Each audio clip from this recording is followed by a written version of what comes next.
conditionnement physique, Pierre Allard. Maintenant, les entraîneurs, the coaches.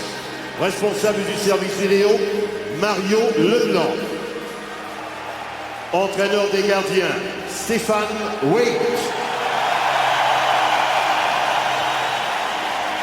Entraîneur adjoint, Jean-Jacques Daigneault.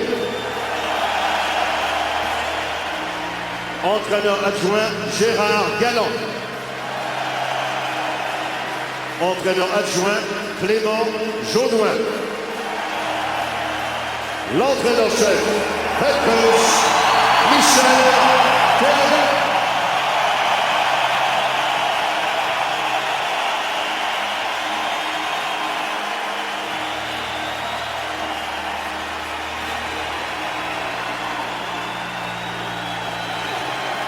Les joueurs qui ne sont pas en uniforme ce soir, le numéro 6, Douglas Murray. Le numéro 40, number 40, Nathan Beaulieu. Le numéro 44, number 44, Davis Jowiski. Le numéro 49, number 49, Michael Bourdieu.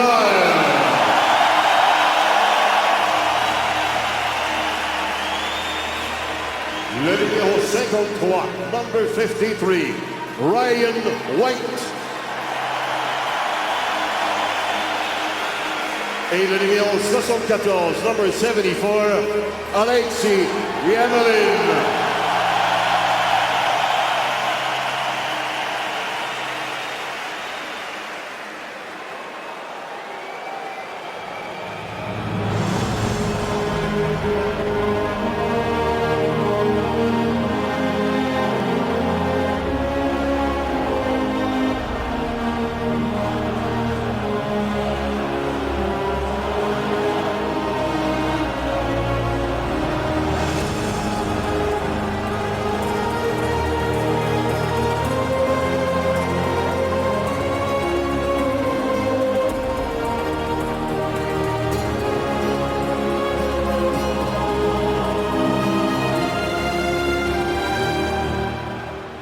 Plus de 100 ans d'histoire, de tradition et d'appui de nos fidèles passionnés.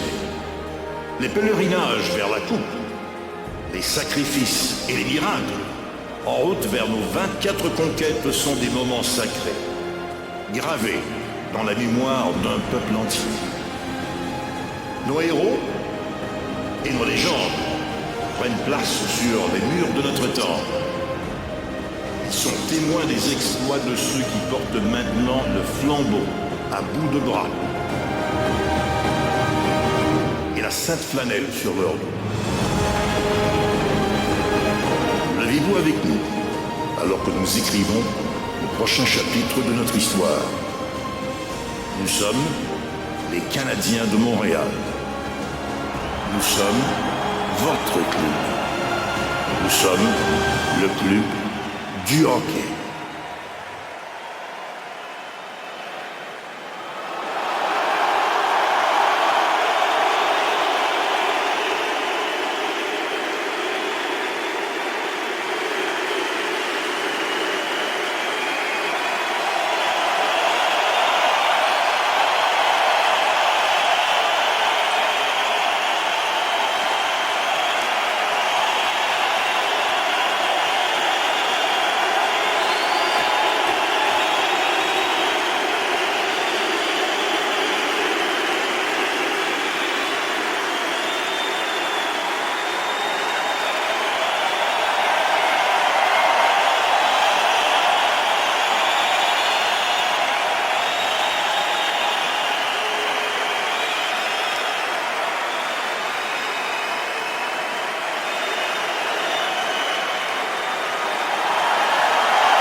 Number 48, Daniel Brière.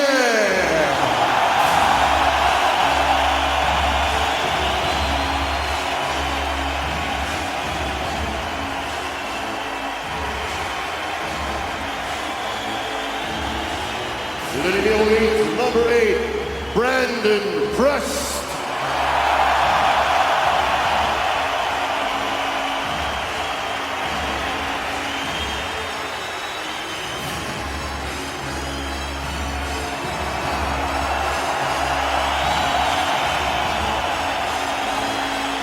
Le numéro 11, number 11, Brandon Gallagher.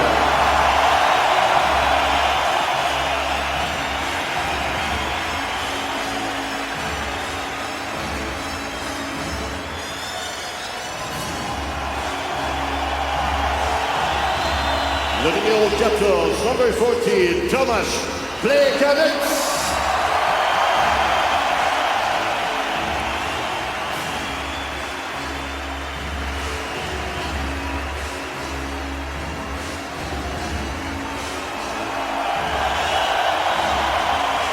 Le numéro 15, number 50, George Carroll.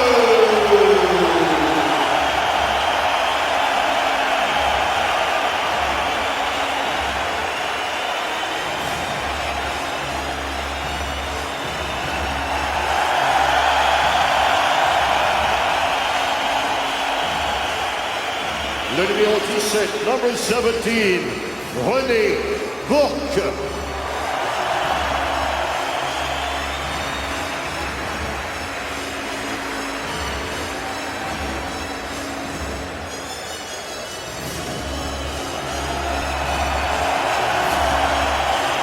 Le numéro 24, number 24, Jared Tenardi.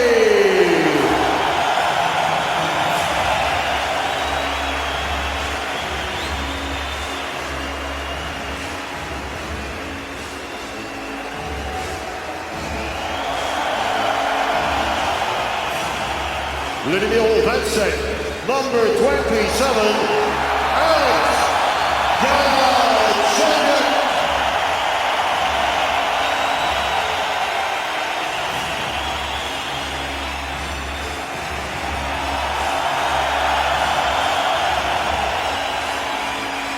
Le numéro 30, number 30, Peter Budaj.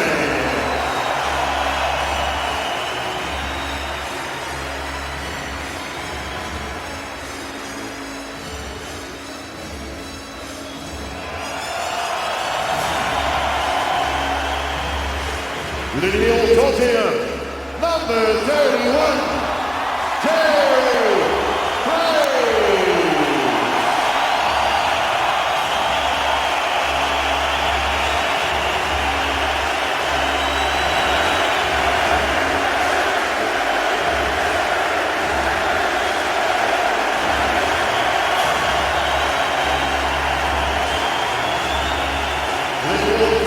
Number 32, Travis Sloan.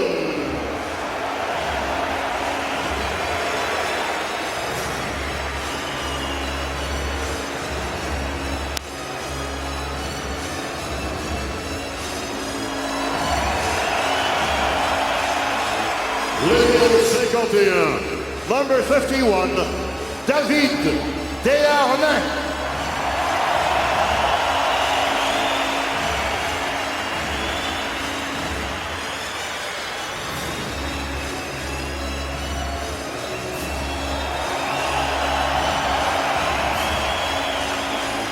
Le numéro 55, number 55, Francis Bouillon.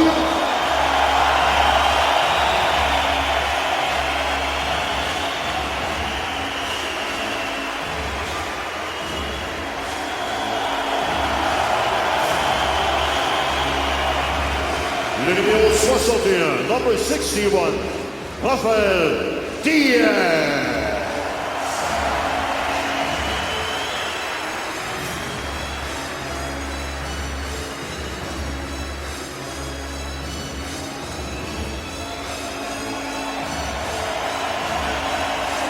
Le numéro 67, number 67, Max Pacioretty.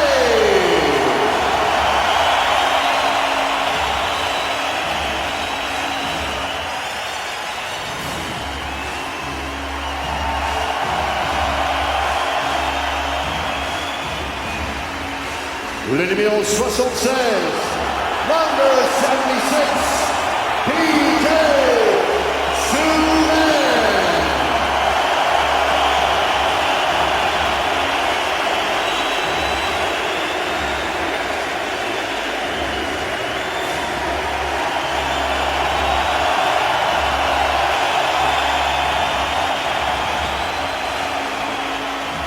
Le numéro 81, number 81, Lars Eller.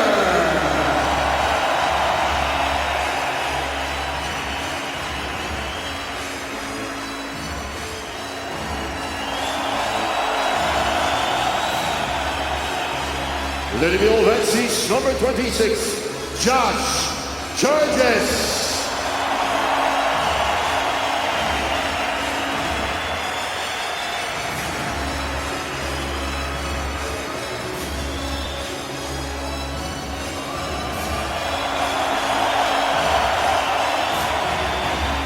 Le numéro 79, number 79, Andrei Markov.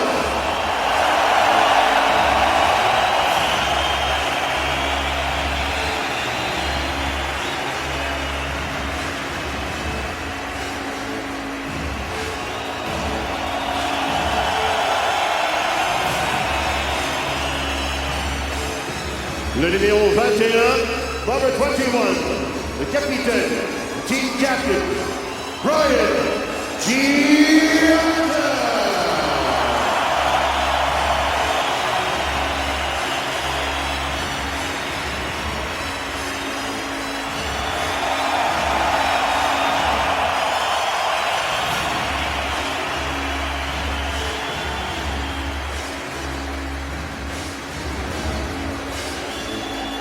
Mesdames et messieurs, ladies and gentlemen, vos Canadiens.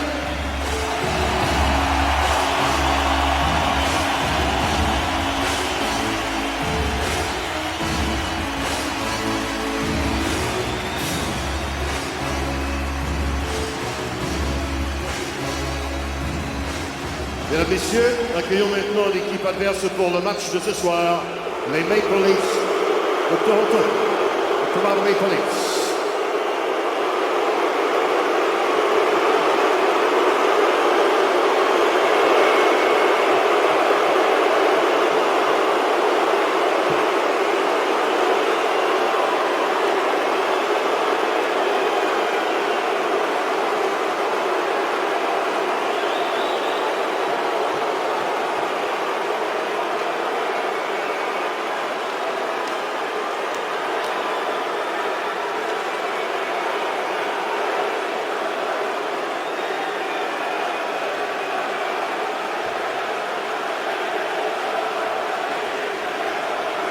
Mesdames, Messieurs, pour célébrer le début de la saison, nous nous tournons vers vous pour entonner notre hymne national.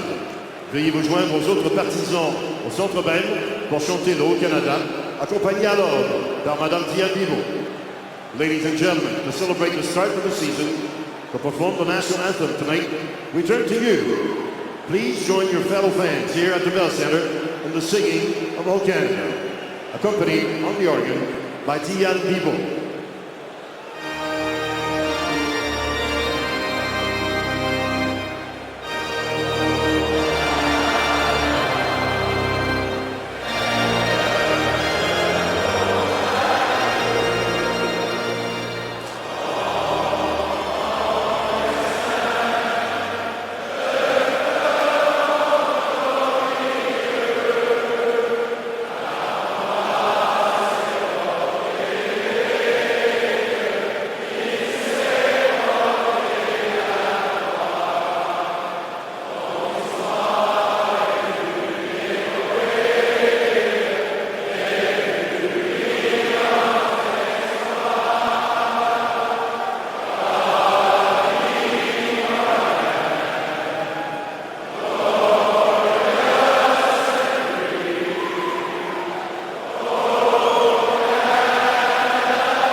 The road to the Stanley Cup starts in Montreal.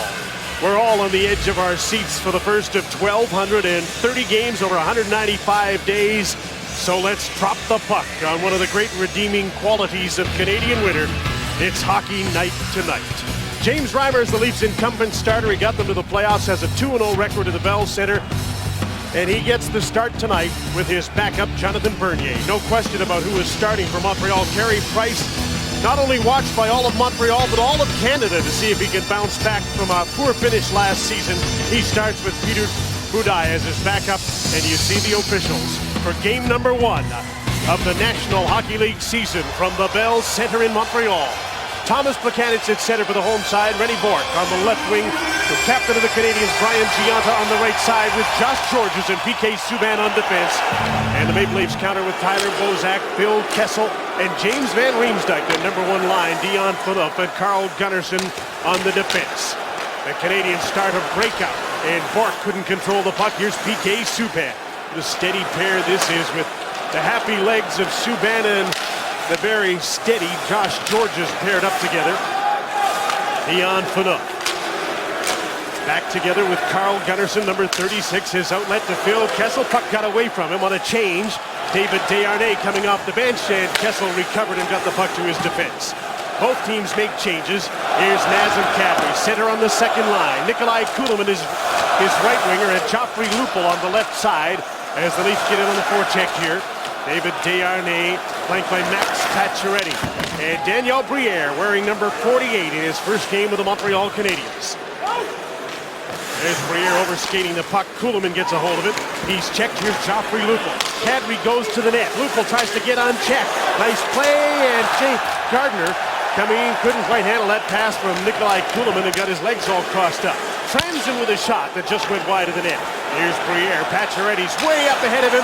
Pass didn't get by Jake Gardner. And back the other way comes Nazem Kadri. Good early pace. Kadri looking for someone coming off the bench. It was Mason Raymond in his first game as a Maple Leaf. He was checked and the puck is dumped in. Here's that kid line for Montreal. It's Lars Eller in the middle of Brendan Gallagher, who just got the shot, and Alex Galchenyuk, who's number 27. Mason Raymond playing on the line with Troy Bodie and David Bolin. Bolin, number 63, snaps a shot that deflected off Jared Tenorti over the glass, out of play. Everybody's got their legs going early in the game. Yeah, you get a sense that both these teams anxious to get started. Obviously, Phil Kessel feeling pretty good about himself with the new 8-year extension. But I like the fact that both coaches, right from the get-go, had their top lines out on the ice, top defensive pairings. And it's so difficult after a ceremony like that to get the engine back up. Everybody a little bit of butterflies, nervousness for opening night. Now they can settle into a real strong game. Now the first shift for the fourth lines on both teams. There's 29-year-old Paul Ranger in his first game as a Leaf, number 15. Back in the NHL after almost 4 years away. Colton Orr, Jay McClement, and Carter Ashton playing up front. Ashton got nailed by Brandon Tusk. Is on this line with George Peros and Travis Moen. A lot of tough and big guys on the ice. And a high stick knocked the puck out of the air, and the play is stopped. Not down between the benches, but not far from there, down at ice level. Here's Glenn Healy. I stood and watched all 14 minutes of that ceremony, and it's a long one, so you've got to get yourself going right away. Carey Price, this is unusual for him. I always watch the goaltenders. They've got to be the sharpest early. Misses the puck. That's not like him. There's a shot on net. This is the strange look for Price. He missed that one as well. You know, it's not like preseason. The pace is pretty quick. And when you stand for 14 minutes watching, you got to be ready to go right away. You're right. It's not like preseason. All the good guys are playing, and the match game has started as Rennie Bourque takes a shot. Bourque, Plekanec, and Gionta. Looks like that's the line that Michel Therrien of the Canadiens with the last change wants to play against Tyler Bozak's lead first line. Well, unlike the players who can get a hit early on, you want to feel the puck. And as mentioned in the pregame show, here's Price in his body of work over the last 3 years. And most of that .905 save percentage went down the last couple of weeks of the season. Defensively, the Montreal Canadiens struggled down the stretch, and it went on into the playoffs. Plekanec won the draw. Georges with the shot, and James Reimer has to make a save off the face-off that Plekanec won. Georges and PK Subban, the shutdown pair playing against the Leafs' top line. A key stop for Reimer here is he's got two bodies in front trying to battle for open pucks. And Reimer able to not only make the save, but leave no rebound. Bozak's an excellent face-off man, but he lost the last one to Plekanec. Tried to get an early start, so did Plekanec, and he got waved out. Gionta's got to come in. You see Gionta was going to the net there, Jim. That might have been a go-forward play by Plekanec, and instead he gets tossed. Bozak recovers to win this draw. Beyond Phaneuf. Out with Cody Franson on defense right now, and Phaneuf lifts the puck in the air and gets it to center. Subban backing up. Just laid the puck up along the boards, and Phaneuf will take over. He's playing the left side here with the right-handed Cody Franson. He's looking to make a change, as it looks like Randy Carlyle wants Franson and Gardner out against this group. So Phaneuf was there for the face-off. James Van Riemsdyk, backhander, stopped by Price, and he made that look a little more difficult than it seemed. Looked like an off-speed pitch from JVR. Well, Glenn talked about maybe a little tough or funny start for Price. This is not any easier, as a good forecheck by the Leafs creates a chance. But a turnaround backhand is difficult to handle at the best of times. You can see Kessel following up the play, and this one bounces right off the stick of Georges, and look at the reaction of Price, able to stay with that and get a piece of it and then hold on.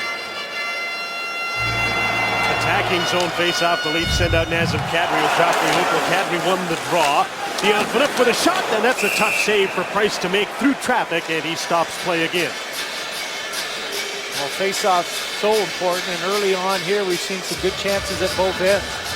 As Kadri wins that one on his forehand, not easy to do, but Price able to hold on and give his centerman another chance.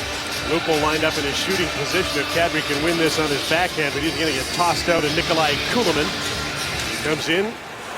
David Desharnais beat him on the draw, but the Leafs get the puck. Phaneuf, here's Kadri, two men in front. The pass to Kulemin, he was on his backhand and couldn't take the pass. Phaneuf with a drive, and another save by Carey Price. As the Leafs actually lost the faceoff, but they won the loss and got the shot. Well, we're not even 3 minutes into the season, guys, and I have seen two pucks hit the net that almost went through the goaltender's pads. Here's the first one on Reimer.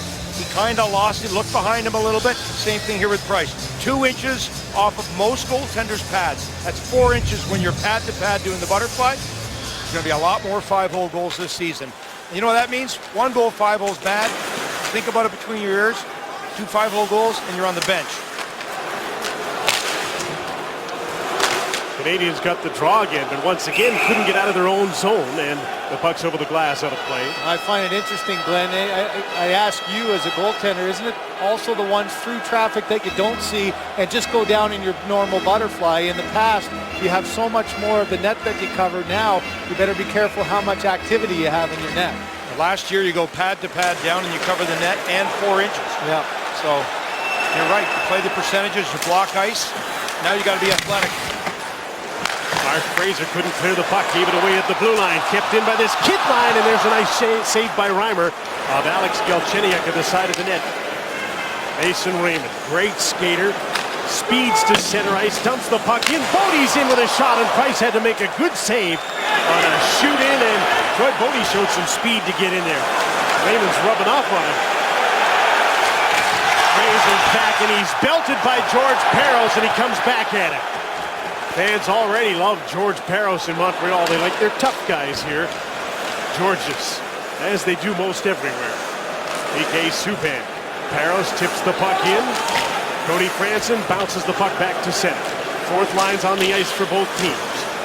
There's George Parros, picked up in a trade from Florida. Georges joins the rush, and his shot is stopped. And there's a rebound off James Reimer, but easily picked up by the defense. Cody Franson, Jay McClellan. Carter Ashton, his first opening night in the NHL. René Bourque with some room, takes the shot. Nice save by Reimer, and he stops playing. The game's starting to open up a little bit as the ice guys get comfortable with their speed. You mentioned Bodie does a nice read here. Raymond off the backboards. Bodie gets in quickly, but Price a nice job of kicking that one out. Part of it, understanding your role. After the good chance at one end, what does Parros do? Get physical and does a nice job in, and then in all alone was Bourque with Franson cutting him off, and a nice save, positional save there by James Reimer. Paul Ranger tried to get in the way of George Parros. Paul Ranger hasn't played in about 35,000 hours. but that would be a penalty in about another week once the referees get in tune with the game as well. Good thing he did hold him up, otherwise Phaneuf would be sitting beside me. Carey Price had to look after an edge. George Parros didn't play in the preseason. He had off-season shoulder surgery. Cleared to play tonight. And Riemsdyk can't get out of his own zone. Bouncing puck. Plekanec with a shot. Tipped right on. And a nice save by Reimer off Brian Gionta. Tyler Bozak double team behind the net. Bourque and Plekanec forechecking. Gionta hovering around out front. So is Andrei Markov. But the Leafs win the battle on the boards, and Van Riemsdyk starts out. Kessel flying down the right side. Markov tried to stand up. Kessel's shot deflected by Diaz wide of the net. Good teamwork by the defensive pair of Markov and Rafael Diaz. That was a great read by Diaz to go quickly close out the space for Kessel. Kessel again moves in, shoots, great save, rebound, Bozak can't bury it. David Desharnais back the other way. Danny Briere wide on Franson, stopped by Reimer. Fine saves at both ends of the ice. Kadri to the front of his own net. Nikolai Kulemin. And Riemsdyk late in his shift. An aerial down into the Montreal zone so they can complete the change. But back the other way comes Max Pacioretty. Driving wide on Dion Phaneuf. Lupul on the back check, got the puck. Here's Kadri with Kulemin. He's double teamed along the boards. Desharnais slips a check from Lupul. Pacioretty can't slip the check of Dion Phaneuf. Canadians wanted a penalty there, but Phaneuf timed that well that the puck was right there. Pacioretty went to go get it and got knocked on his rear end. Reimer out to play the puck. Carl Pettersson hit, knocked down, can't recover. The centering pass. Galchenyuk couldn't get the shot away. Eller threw the big hit. Galchenyuk shot. Reimer with a great save, and there's a penalty on the play.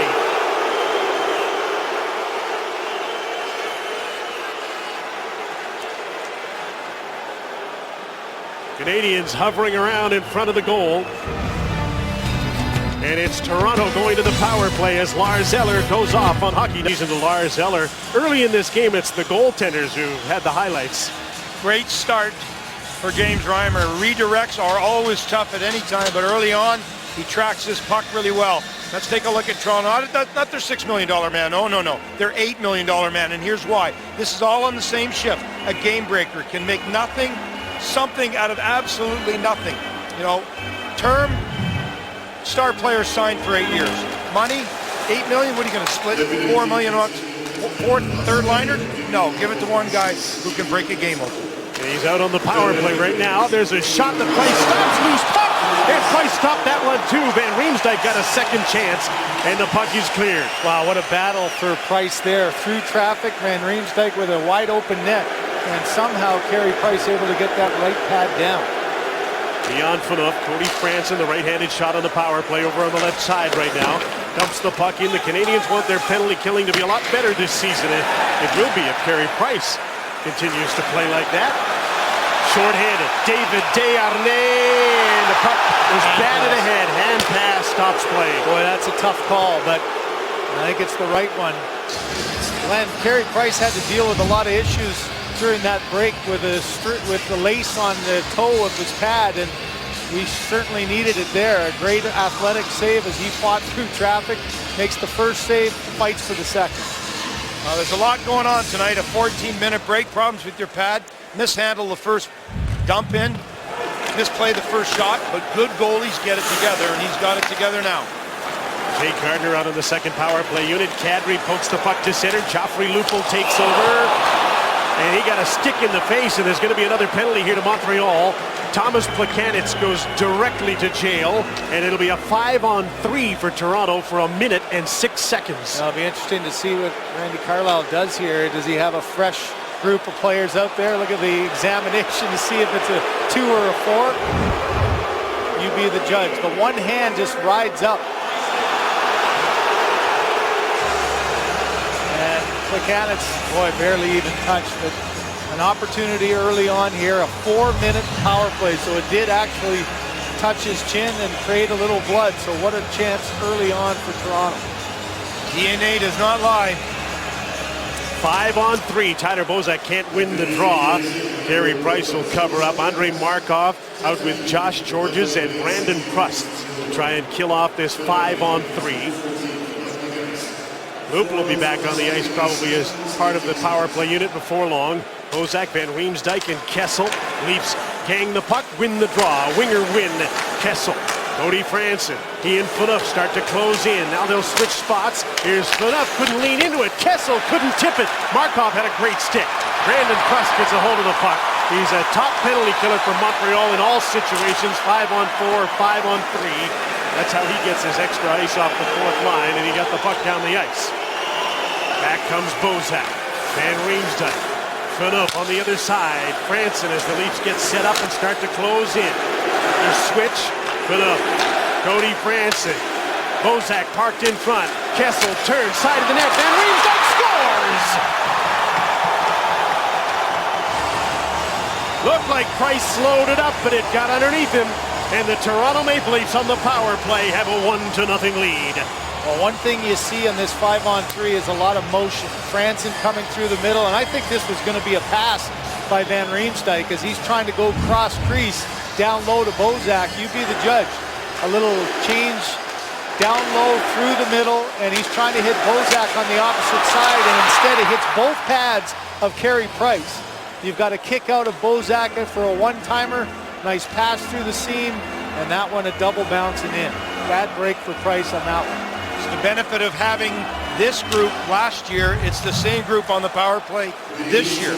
So even with a short camp, mandatory days off, you know what you're doing before you get on the ice because of familiarity. Power play that was middle of the pack, 14th last year, and they're still on the power play now for another 3 minutes.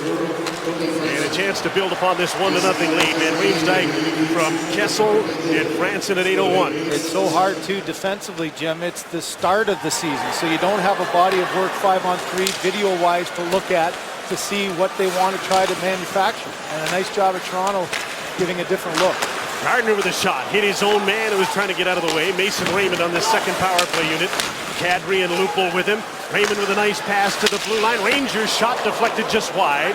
All Ranger Jake Gardner on the points in this power play unit. And now the Canadians get out. Gardner went down. He's chasing Brian Gionta. Backhander missed the net. And two Leafs went hard into the boards in behind Reimer. Nazem Kadri back the other way. Drops it off. James Van Riemsdyk back to Kadri. Backhander hit his skate. Loose puck side of the net.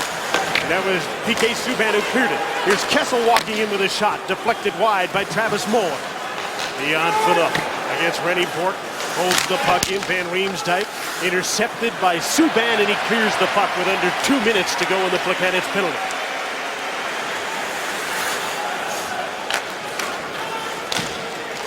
Phaneuf started the breakout. Van Riemsdyk back on. Bozak moving up the middle. Ill-advised drop pass, and Rennie Bourque clears the puck. Here's Prust up the middle, couldn't get to the puck. Phil Kessel plays it back in his own zone. Cody Franson checks the clock. He has lots of time in the power play. Kessel with speed. His shot is stopped by Price. Markov double team, went down hard into the boards. Phaneuf holds the puck in. Saving the day was Jared Tenorti in front of the net. Now Brandon Prust here. He took a hard hit from Phaneuf and went into the boards, and Dion Phaneuf will be penalized.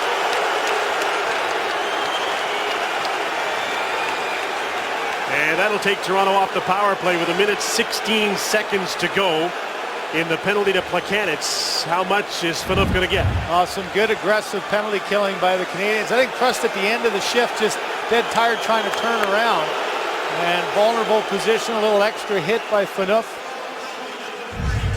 And it is just a 2-minute border.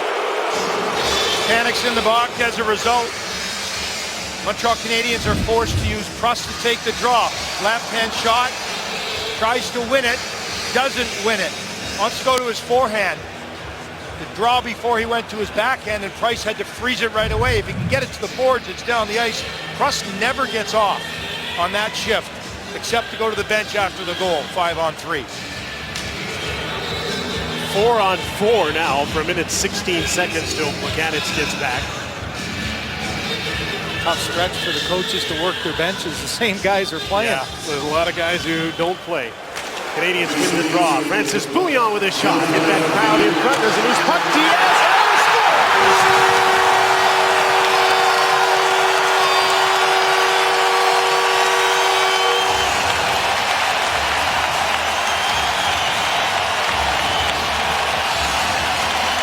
Lars Eller has the first goal of the season for the Montreal Canadiens. It's a 1-1 tie. Glenn talked about face-offs. There's a big win by Eller, but look at the patience by Diaz.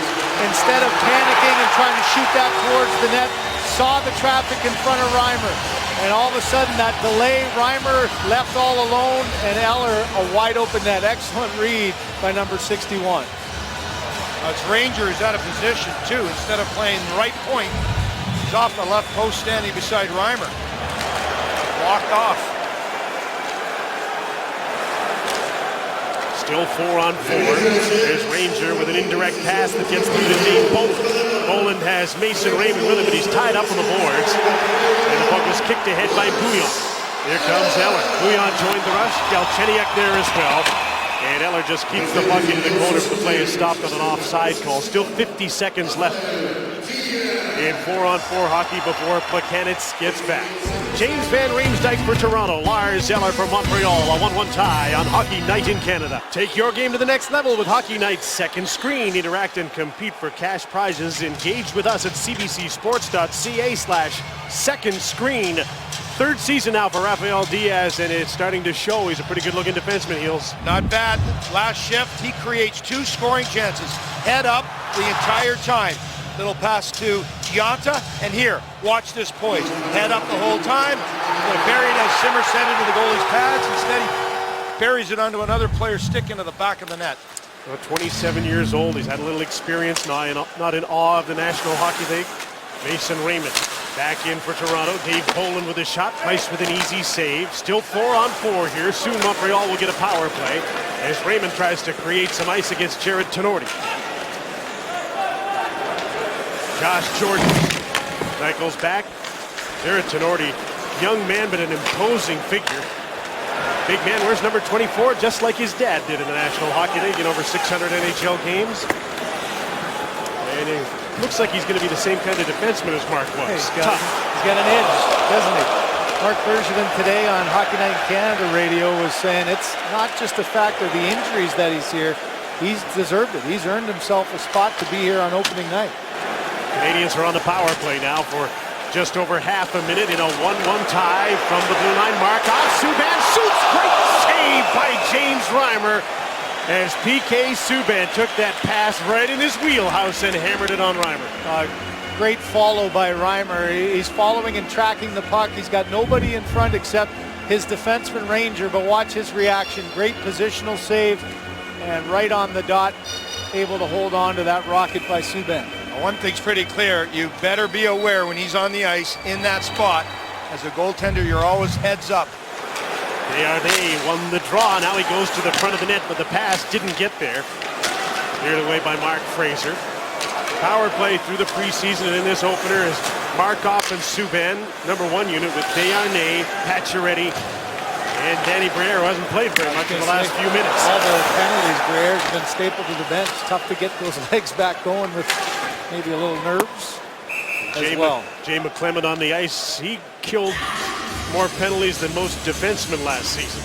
Oh, speaking of trying to kill something, PK Subban, he is entertaining every shift. And if he had gotten a hold of Mason Raymond, that would have been a pretty big collision, and it would have erupted this building. See Raymond giving a little bit of a shot at the end of that one. Mason's got to get used to the Eastern Conference and all the new guys that he's coming in on. Isn't that the truth? I mean, you don't necessarily know what you're in for every single game, but if you're playing against the Canadians, you better be ready for 76 coming across. Played against him, but not as often. Cody Franson bounces the puck, and the teams are back to 5-on-5 now in a 1-1 tie. Desharnais tracked down by Carter Ashton. Colton Orr and Jay McClement. This is a big shift for the Leafs here too. That fourth line going up against Desharnais and Briere.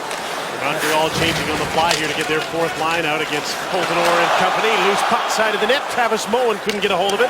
McClement taken down. Brandon Frost. Prowls with a shot. Missed short side. Here comes Jared Tenorti into Brandon Frost. Couldn't handle the pass. Pinching Bouillon up against Jake Gardiner. Held the puck in for a moment, but Gardiner calmly recovered. Cody Franson Looking up the middle. Now he makes the pass, and it looked like a good one, too. Carter Ashton just couldn't take it. Nice job of Tenorti getting across and getting just a piece of that one down the ice. There's Troy Bodie trying to muscle around Tenorti. Threw the puck in front of bounce! Bolin can't bury it. Looked like he had an open net and he couldn't get it by. And a great chance for Toronto set up by Troy Bodie in off the wing. Lars Eller back out to center. Gunnarsson stands him up in the neutral zone. He's backed up by Fraser. He's back to the puck.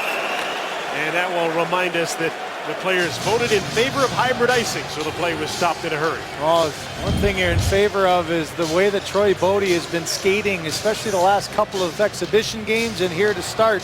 What a save by Carey Price. He got a piece of that with the tail or the toe of his skate and then the glove in desperation, somehow able to keep that one out from Bolin.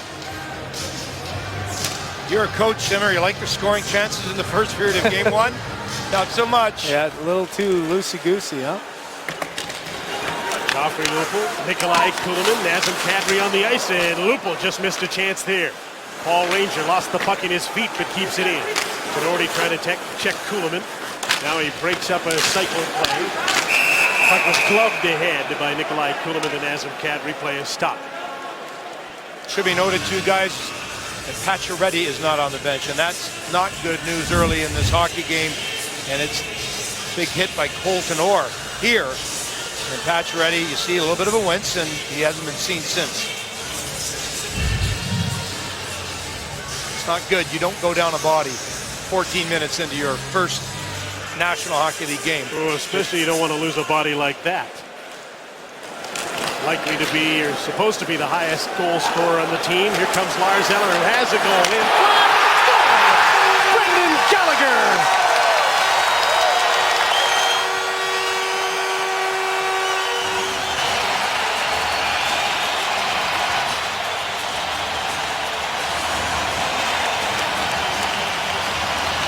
Randy Carlyle thinks it's offside. The Canadians and their fans love it. Brendan Gallagher, 2-1 Montreal. Well, coaches will say you line up for a face-off with a purpose. And look at the energy that came from the Montreal Canadiens young guys. Galchenyuk came right through the middle and allowed this play to continue on. Gunnarsson gets knocked down. Look at the open up by Gallagher. He gets down on that bottom hand and that quick reaction. He's calling for an offside as Randy Carlyle didn't get it, and the Canadians make him pay. Boy, it was close. Galchenyuk was going backwards at the blue line. Here's Kessel back the other way, and he's stopped by Price. Yeah, lots of scoring chances early on. And the importance of face-offs. Again, I mean, there's a neutral zone face-off you don't think much of, and 6 seconds later it's in the back of your net. A nice aggressive play by the wingers getting involved and making it happen. Now you got a penalty here. Looks like a hold. It is a holding penalty. It'll be against Toronto, and there's a few guys saying, who, me? Montreal's going to the power play on who, me? It's not much, but James Van Riemsdyk gets a holding penalty. Well, after arguing a call, Randy Carlyle's not going to be that happy with that. Just the right hand of PK Subban gets grabbed by the left of Van Riemsdyk. Just to be clear, here's the potential offside. No, not offside. It's a good call. Carlyle missed it. But what he should have been watching is the star player Kessel, who's -2. And it's the effort of Gallagher, who fought his way to the front of the net while Kessel watched him fly by. Another Montreal face-off win to start their power play. Plekanec to the blue line. Andrei Markov takes the shot. Tipped loose puck in front. Hooked towards the net by Rennie Bourque. From the blue line, Subban held the puck in. On the other side to Markov. Gionta's in front of the net. Just to the side of it is Rennie Bourque, and he takes the pass from Plekanec. Thomas Plekanec again. Rennie Bourque out front. Couldn't get to his forehand and get the shot, and Subban couldn't get to the puck to keep it inside the blue line. Veteran Andrei Markov, 34 years old. PK Subban takes over and dumps the puck around on the boards. Plekanec will get there first. Up the boards to Markov. Plekanec turns with a little room. Markov heads for the front of the net. Subban's alone back at the blue line. Rennie Bourque to Plekanec. Dion for the separated the puck from him, and Kulemin gets it down the ice, and the penalty killers get a change. Kulemin out here with Dave Bolin, new to the penalty killing unit. The second best in the NHL last season. Fraser and Franson, familiar with each other, are back. David Desharnais left the puck at the blue line. Kuhlman jumped in and got it, cleared it. Hey, look at the difference with the Leafs being a playoff team last year as opposed to the 7 years prior. Penalty killing a big part of that, down at the very bottom for so many years. Bolin elected to be a big part of the penalty killing unit this year. This is such a difference in the game. You know, you have a one-goal game. If you can keep it a one-goal game, you survive a first period on the road after a big kill. Cody Franson fanned as he tried to clear the puck. Galchenyuk. Kenny Briere. Galchenyuk's gone to the front of the net. Diaz back at the line. Bouillon. Rafael Diaz's wrist shot went off Fraser and wide of the net. Briere takes over. Desharnais quickly back to Bouillon in the blue line. Penalty's almost over. Turning off the boards. Briere. Little give and go. Back in front. Didn't get there. And Van Riemsdyk is back on the ice. The Leafs have killed the penalty. Briere to the front of the net. Rejected there. Hard down the ice by Cody Franson. And an icing call against Toronto. So some tired penalty killers have to stay on the ice for a face-off in their own zone. Dead tired. Cody Franson, you got to think of him. He's only really had 2 exhibition games under his belt, less than a week. And here's some good chances off the power play. Another one, Bourque almost gets the rebound through a crowd. And no timeout by Randy Carlyle here for this group. The Canadians win the draw, complicating matters. Worst side of the net. Jay McClement got the puck from James Reimer. Van Riemsdyk gets it out, and the scramble is on for the Leafs to get a change. The Canadians will try and take advantage. Little tip in, missed by Paul Ranger. He recovers to Jake Gardiner. And the Leafs break up. Nikolai Kuhlman with Lupul streaking towards the net. Play is broken up for a moment. Ranger kept it in. Gallagher gets it back up. Lars Eller with 2 points already in the first period. A goal and an assist. He's chasing Jake Gardiner, who quickly got the puck out of his own zone. Kadri. Lupul made a nice move. Takes a shot. Couldn't get the A's shot, and it's loose in front of Carey Price. And Brendan Gallagher's back to get it in front of Joffrey Lupul, who stretched out his arms as if to say, I did nothing. Well, a good play by Lupul not to continue on. He might have taken a penalty had he continued that hook. Wisely just let up. Johnny Bourque got away from Nazem Kadri, trying to center for Giontek. He'll have to chase the puck to the end boards. Plekanec had a look around. To Bourque and to Giontek. He's got Markov back at the blue line. Diaz on the other side. The shot tipped off the glove of James Reimer on a nifty tip by Bourque. Diaz in a little trouble as he kept the puck in. He's backing up, and he's got the veteran Markov to look after him. Here comes Bourque in the middle. Giontek just wide of the net. Back the other way come the Maple Leafs. Troy Bodie gets moving in on Diaz. Little chip, and he chases and gets the puck first. Mason Raymond against Giontek, couldn't control the puck. Cody Franson on the other side. Gunnarsson fires, and Price makes a glove save, steering the puck to the corner. Canadians will get a chance to break up. 2-on-2 here. Plekanec's end of his shift dumps the puck in and heads for the bench. For an active period, shots are 16-13 in just the first period here. The goaltenders at both ends have been sharp. Phil Kessel with a shoot-in. PK Subban is back and turns up ice. Watched by Kessel. His partner Josh Georges. A shoot-in. Eller let the puck go. There's the shot. Tipped just wide of the net by Travis Mullen. From behind the net, Eller's wraparound is stopped by Reimer. George Parros now. Mullen in front of the net. Ranger chasing Parros. Hits him, but Parros bounced off. Laid the puck to Eller. His shot. Goaltender Reimer doesn't have his stick. Georges into Travis Mullen. From behind the net, Eller. One shot stopped by Reimer. Still without a stick. Another shot stopped by Reimer. Another shot by Georges is just wide. And now Reimer's got his stick back to center. James Van Riemsdyk barreling into the net. Got a weak shot away, then went wide of the goal. Wide open hockey on night 1 of the season. Van Riemsdyk goes down with Travis Mullen. Here comes Phil Kessel with a shot. That deflected off Georges, out of play. And Lars Eller got an extra shift there from Michel Therrien with the big guys on the fourth line, and he just about made it pay again. He's been the hot hand, and you can see without his stick, Reimer, desperation, trying to get a hold of it. Made one great save and then another. The Leafs can't clear the puck out in front. Through a screen, Eller gets a good piece of it. Reimer equal to the task. 5 scoring chances for Montreal in the one shift. And at the other end, if I'm the Toronto Maple Leafs, I go into the locker room saying, guys, we are one shot away. Price does not look as sharp as he is in mid-season. He's had trouble with his skate. He's had trouble with a pad. Let's get into that locker room. We've had as many scoring chances as the Leafs. Shots are 16-14. I think the scoring chances are about the same.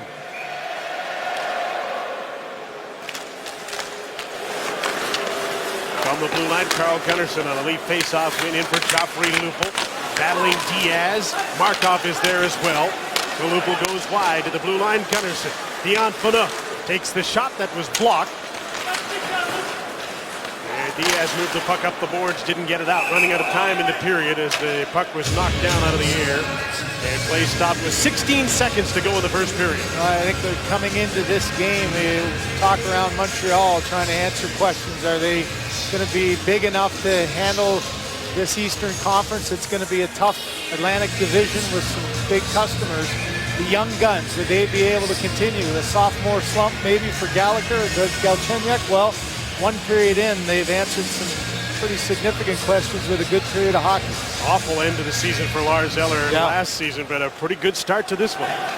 Canadians get the draw. Subban to center, and René Bourque dumps the puck in. Franson is back, knowing he's just about out of time in the period. So he just trying to eat the puck along the boards. And time will run out in a very entertaining first period in the first game of a new season. James Van Riemsdyk scored for Toronto early. Eller scored one and set one up for Montreal. Brendan Gallagher had the other goal, and the Canadians have a lead into the first intermission. The first edition of Dodd Cherry and the Coach's Corner coming up. You're watching Molson Canadian NHL Faceoff on CBC's Hockey Night in Canada. NHL Faceoff, great way to get the season going. The first of our double bill. Winnipeg at Edmonton is the nightcap. 33 shots on goal in that first period. Montreal with 17 of them and a 2-1 lead. The big story though, Max Pacioretty left the game. It looked like an upper body injury after a hit by Colton Orr. He is not on the Habs bench. We will get you a medical update as soon as possible. Let's send it up now. Jim and Craig with your second period action. Guys. What a first period for that egg line of Eller, Gallagher, Galchenyuk. 5 points in the first period of hockey. And without Pacioretty, they'll need them to continue on here. Colton Orr had but one hit in the first period, and it claimed a victim. Max Pacioretty looks like he's out of this game. So the second period begins after I'm sure that there was a little work on the wakeboard in both dressing rooms. In that first intermission, there were a lot of scoring chances in period number one. Josh Georges is back.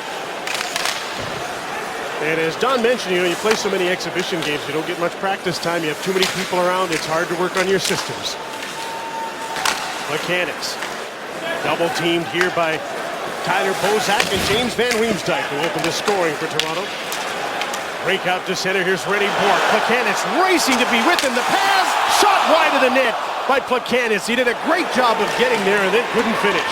Back the other way. Bozak was poke check. Andrei Markov. And the play is stopped at the blue line. You got another penalty coming here. Too many men on the ice, I think. Too many? Look at Gardner, got caught watching that play, and that opened up the ice. Nice cross-seam pass, and that's a shot that went back the other way. So Franson, who played more than anybody on either team in that first period, was left alone there after Gardner got caught. There's Pacioretty in the background there. Hard to believe that you've had the whole... He looks like he's getting something taped up, trying to get a glove on. So it looks like he's coming back into the game, and he can slow down though. He's not going to likely kill penalties. Odd though that you had the entire intermission and then you don't get out there till the period starts. Lots of treatment maybe before he felt like he was ready to go. Toronto's on the power play. Too many men on the ice. Montreal, a centering pass. Price cut that off from the blue line. Jake Gardner with Paul Ranger back in the point. Nazem Kadri delivers the puck to Jake Gardner. Here's Paul Ranger, a slap pass and a bouncing puck sent to the corner by Travis Mullen. And then he's able to clear the puck. Danny Briere, who doesn't kill penalties, is in the penalty box serving the Montreal penalty. Yeah, they're looking to try to free him when he gets out. The first period with all the penalties limited his ice time as well, just over 4 minutes. Mason Raymond has to regroup. Ranger with a pass to Joffrey Lupul. Nazem Kadri standing still, little back pass to Mason Raymond. Another back pass, and Plekanec was there. Stepping in front, moved the puck to Gionta. Brian Gionta stopped by Reimer. It might have been tipped as he shot it too. His stick was touched. Back comes Mason Raymond the other way. Sets up Kadri. Nice move. He shoots. Twice the save. Rebound off the post. Raymond's backhander went off the post. Loophole to Mason Raymond to the blue line. Dion Phaneuf has Gardner on the other side. Phaneuf blasts a shot. That's deflected wide by Carey Price in the Montreal net. Lots of chances again in the second period, and Buchanan pokes the puck down the ice. Lots of battle in Carey Price there. Those are 2 rebound saves. That one glove save in the first period was in real desperation. That one there, another great chance. Good speed on both ends with these 2 teams. Stretch pass to Van Riemsdyk to get him in on the attack. 20 seconds left in this man advantage for Toronto. 1 for 2 in their opportunities tonight. Scored 5 on 3 in the first period. Dion Phaneuf. It's a return pass on the other side. Cody Franson can't load up. Phaneuf with a tip through. Kessel shoots, blocked. Another shot just wide of the net. Bouncing puck. Van Riemsdyk gets a hold. It's a return pass on the other side. Cody Franson can't load up. Phaneuf with a tip through. Kessel shoots, blocked. Another shot just wide of the net. Bouncing puck. Van Riemsdyk gets a hold of it. Cody Franson, penalties over. Briere's back on. Franson with a shot tipped wide of the net. There's James Van Riemsdyk trying to get open as Bozak. Kessel's along the boards, plays the puck back. Phaneuf shoots. That's blocked fearlessly by Eller without a stick. And then he used his hand to clear the puck. Well, the teams are 5 on 5 again. As the fans applaud a hit by Brendan Gallagher on Dion Phaneuf. Stretch pass. Got away from Mason Raymond, and there's an icing call against Toronto. Well, there's no substitute for speed, and you see speed on both ends. Gionta thinks he has an opening here off of an errant drop pass. He beats Ranger. But watch Gardner come into your screen. He gets stick on stick there and affects his shot at the other end. Kadri through the middle. Watch the first save, and then the acrobatic second save by Price getting over to his right and getting the blocker on that puck. Pacioretty's back on the bench, but Brandon Prust is in his spot on this forward line for Montreal. Danny Briere on the right side. Ice level, guys. Montreal looks quicker to me. Quick shot by Prust, and that's stopped by James Reimer. Another shot off the side of the net. David Desharnais trying to walk out front to the blue line. Subban, side of the net. Reimer got over and made a great save. Danny Briere, who got pushed to the boards by Cody Franson. Mason Raymond in his own zone, off the boards to Dave Bolland, and out. Bodie races after the puck, beats Desharnais, and his backhander was stopped by Price from a sharp angle. Here's Daniel Briere again. Chips the puck in, his mates want to change. Paul Ranger moves the puck quickly. Carter Ashton out of his own zone to center.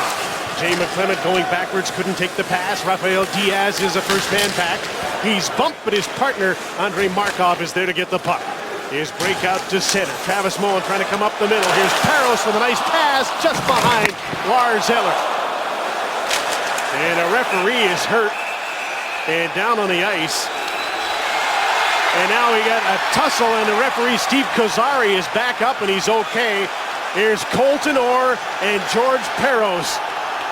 Parros tried to goad Orr into a fight after the hit on Pacioretty in the first period, and he's finally got him going here in the second.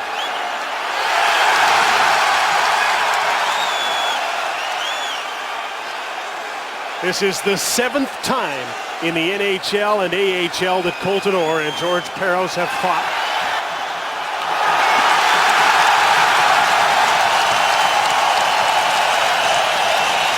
Apparently Parros feels his shoulder is just fine. No bigger test on the Toronto Maple Leafs for Parros to test it out with than Colton Orr.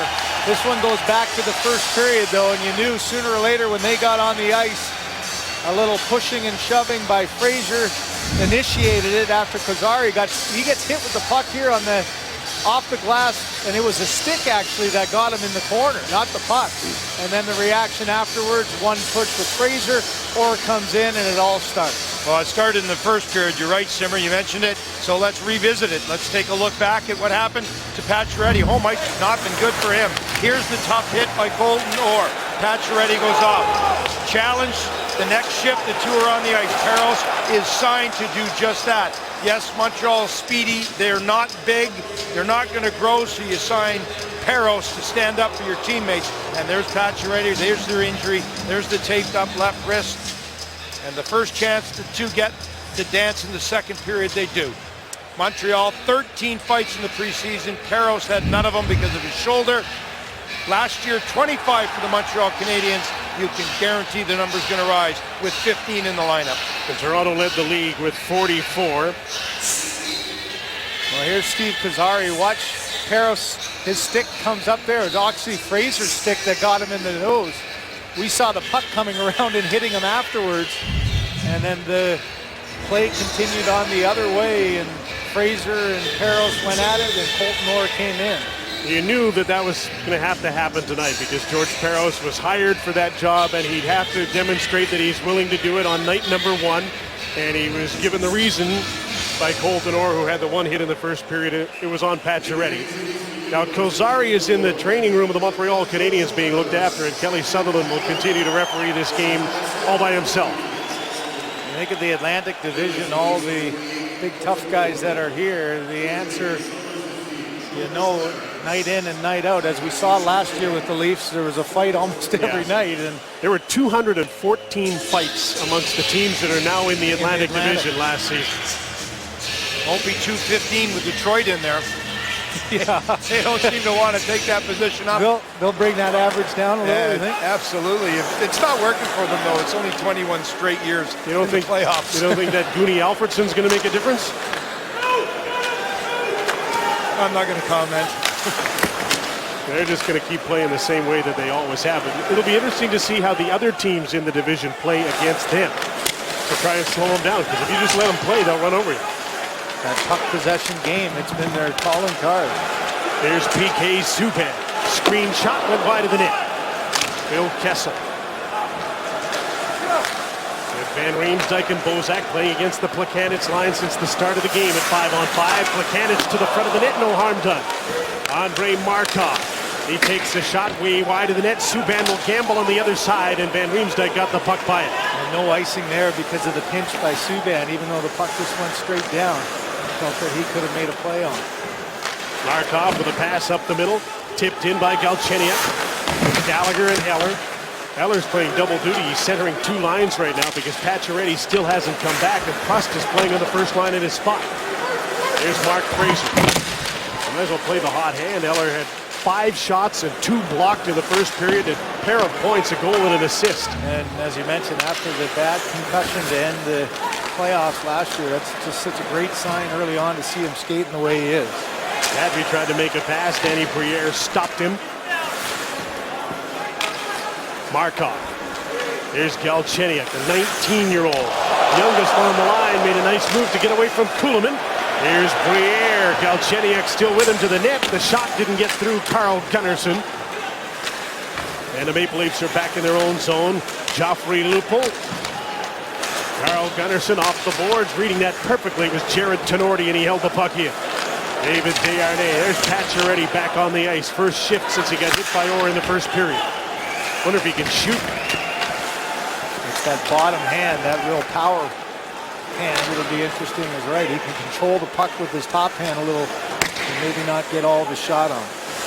Lupul shot one wide of the net. Gets a change. Troy Bodie. He's had a pretty good start to this game, skating well as he did in the last exhibition game. Mason Raymond gets away from the check, turns, and he's stopped by Price. And the rebound's gobbled up by Pacioretty. And he handles the puck to center. Moving in on Cody Franson, gets the shot. Rebound is taken away by Jake Gardner. After he corralled it, it bounced off him. And Subban's back in his own zone. Bodie forces him to make a move. Bolin got in and got a hit on Josh Georges. Desharnais with his shooting. Travis Moen in on the forecheck. Galchenyuk there as well. Mason Raymond gets the puck at center to Troy Bodie. Goes wide and chips the puck in on Georges. Prust is back. Jay McClement and he come together on the boards. Prust up the middle. That's skipped by Travis Moen and goes all the way down the ice. Not enough for icing as Fraser gets back. Uses the net as a pick and starts out very quickly. His pass hit McClement in the skates. Icing's waved off. Diaz to Markov. Then the Canadiens quickly get the puck out of their own zone. Fraser with the lead, and again the puck doesn't get to the goal line, and Moen got a hit on Fraser and knew it was coming. Paul Ranger. Carter Ashton. Eyes wide, Rennie Bourque trying to catch him, and he does, and he takes him hard to the boards. Ashton bounces right off, cycles back. Phil Kessel, Paul Ranger, Dion Phaneuf, just wide of the net, and Kessel can't get the carom off the end boards. And the Canadians, Thomas Plekanec sends the puck down the ice. Gianta's ahead, so icing's waved off. Plekanec in behind the net. Rennie Bourque after the puck. Kadri got there first. Tinordi pinching, and now the big defenseman is caught. Here comes Kadri in on a forward. Plekanec across the ice. Phaneuf shoots, scores! What a great shot by the captain of the Maple Leafs, Dion Phaneuf, and he ties this game 2-2. A great shot, but also a good net drive back to everybody off. As you see, both Ashton and Kuhlman driving to the net, that created the space.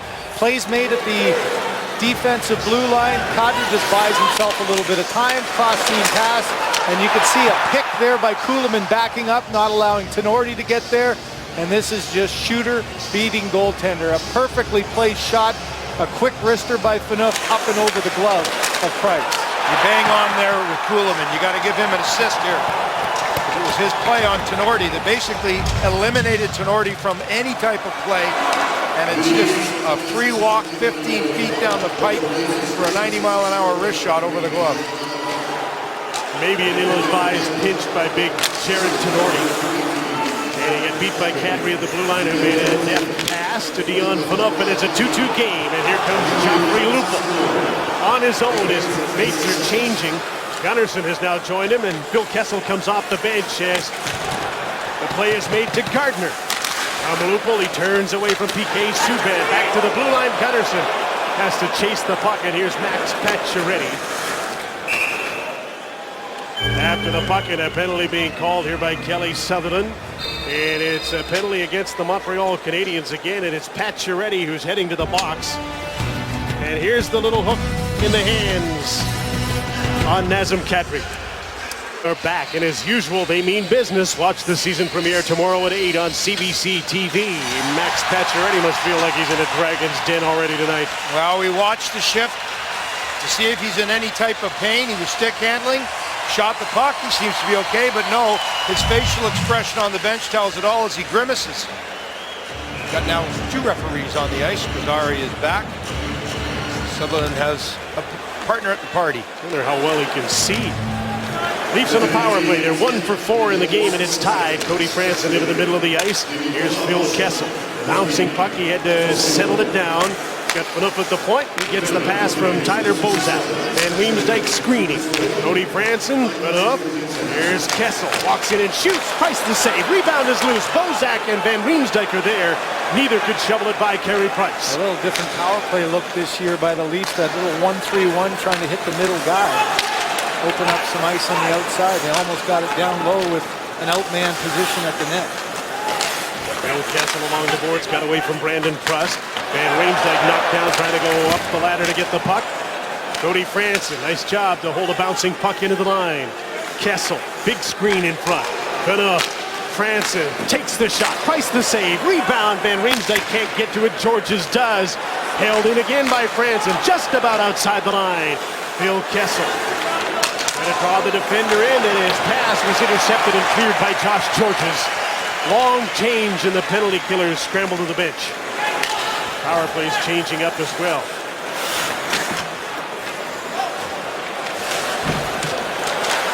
Short-handed.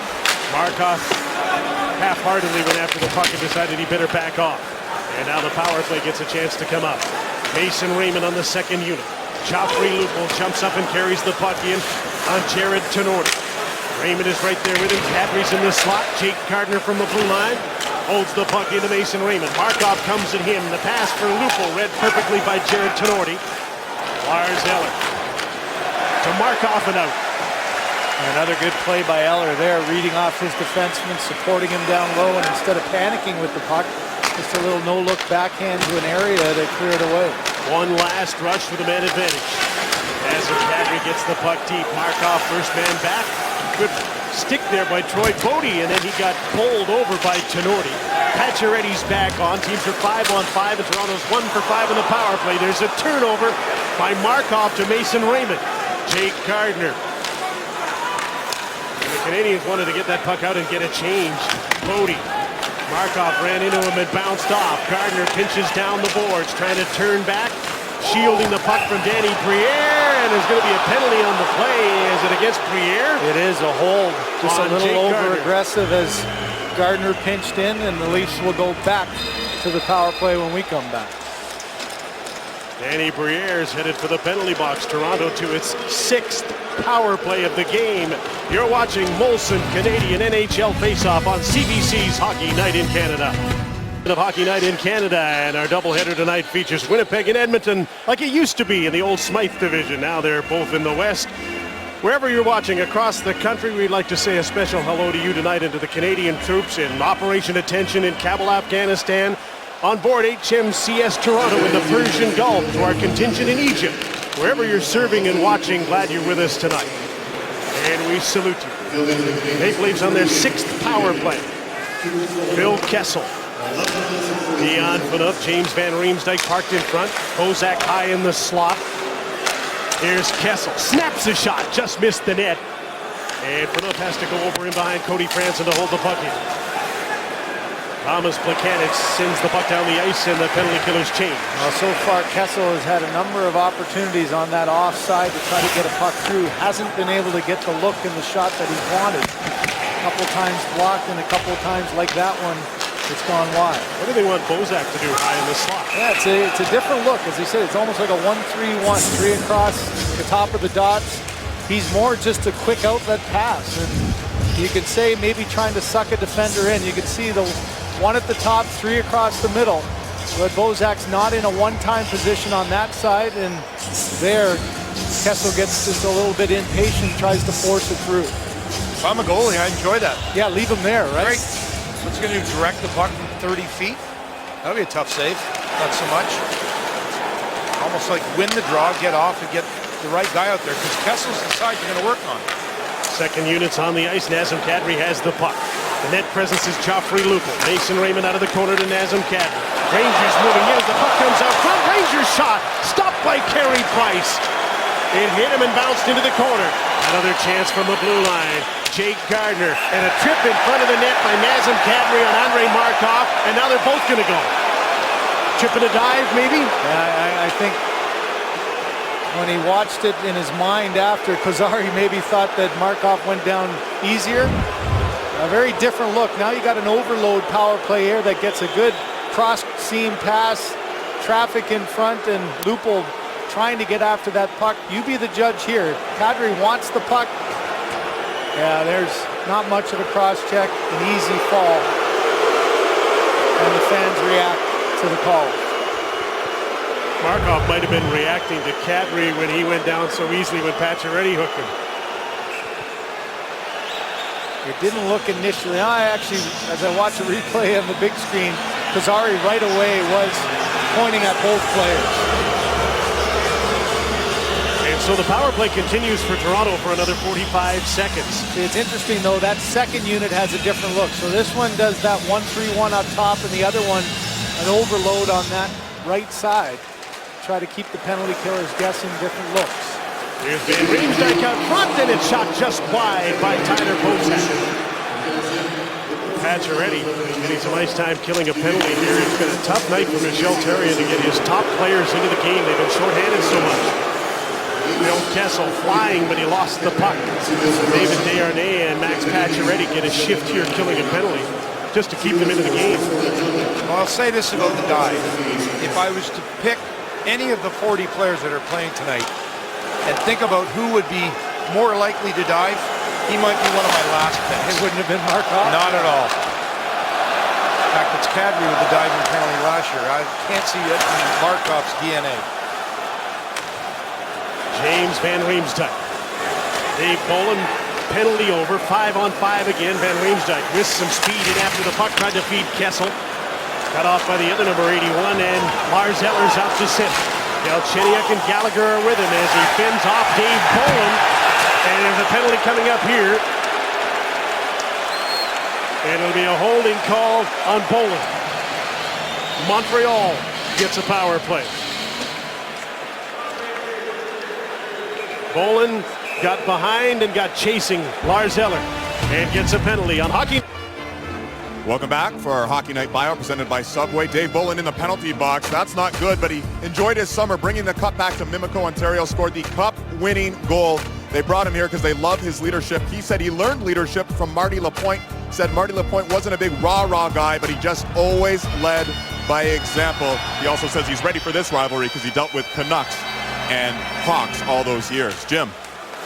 Danny Briere won a draw with Bolin in the penalty box. Subban, Rafael Diaz, Desharnais in front of the net, and the puck is worked out there, but the Leafs all collapsed to the goal, and Nikolai Kulemin cleared it. It'll be interesting to watch Pacioretty here where he lines up. I mean, given what Glenn was showing, a little bit of pain in that left hand, the bottom hand, probably just the positioning in front and not necessarily the trigger man. He can do a lot of good just parked in front of the net. Loose puck comes to Subban from Desharnais.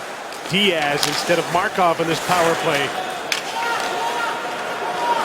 And Diaz passes the puck in to Daniel Briere. David Desharnais. Pacioretty's out in the slot. Gunnarsson took the puck away. Hard around the glass and out. And the Leafs practiced that a lot this morning. Their defensemen just getting back and hard rim around the glass and out. And the way the ice looked this morning, it was a little rough. There were a lot of weird bounces as we just saw that one there going around the boards. Pretty new ice here, and it's a little bumpy. And it's a humid day. Here's Galchenyuk. He was poke checked by Mason Raymond. PK Subban. Alex Galchenyuk.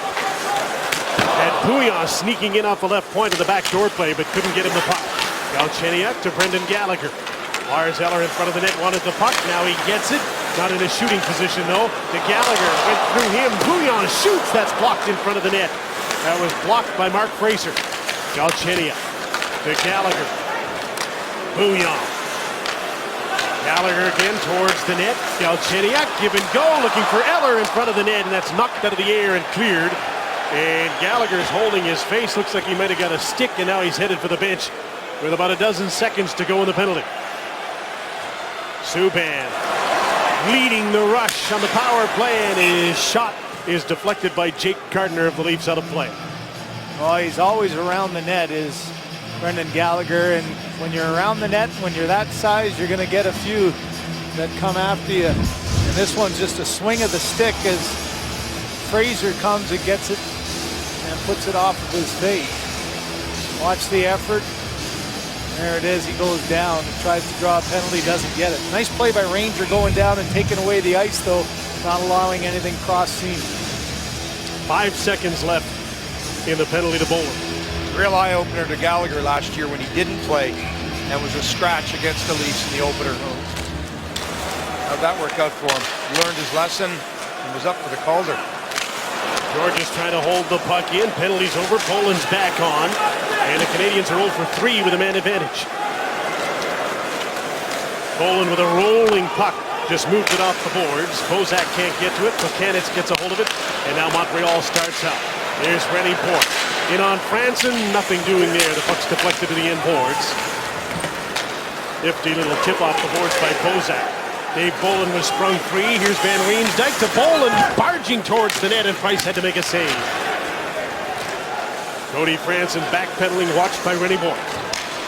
Wing wide to Gardiner in his skates. Shots are now 26-23 Toronto. 2-2 tie on opening night on Hockey Night in Canada. Van Riemsdyk had a teammate offside, so he went for a skate.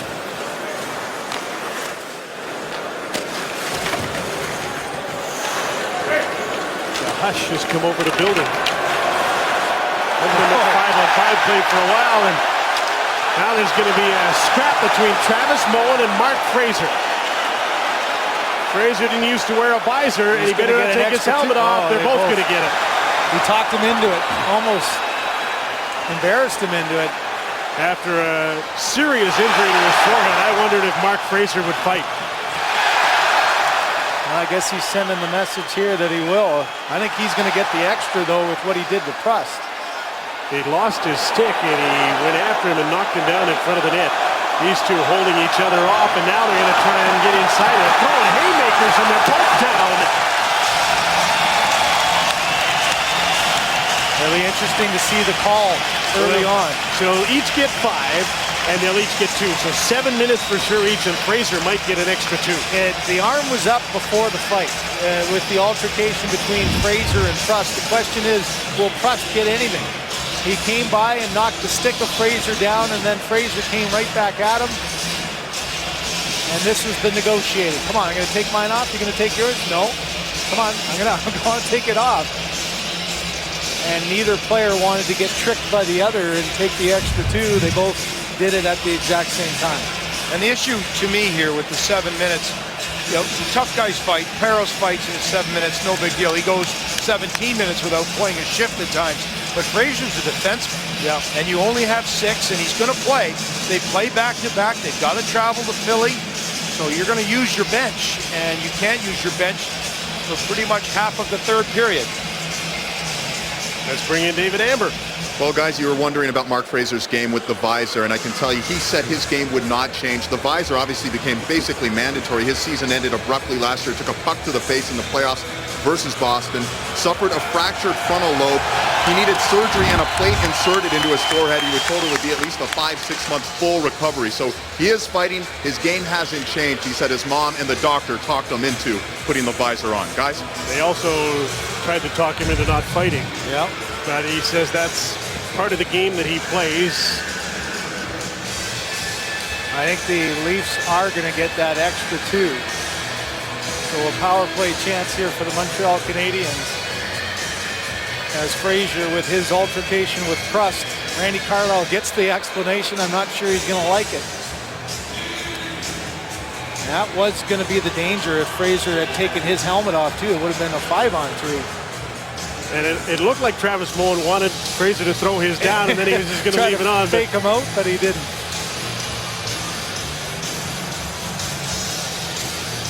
So going over to serve the penalty is Phil Kessel. This is the 4th power play for Montreal, the 10th power play of the game. The Leafs have had 6, and now Markov's in trouble. Stealing the puck is Bozak.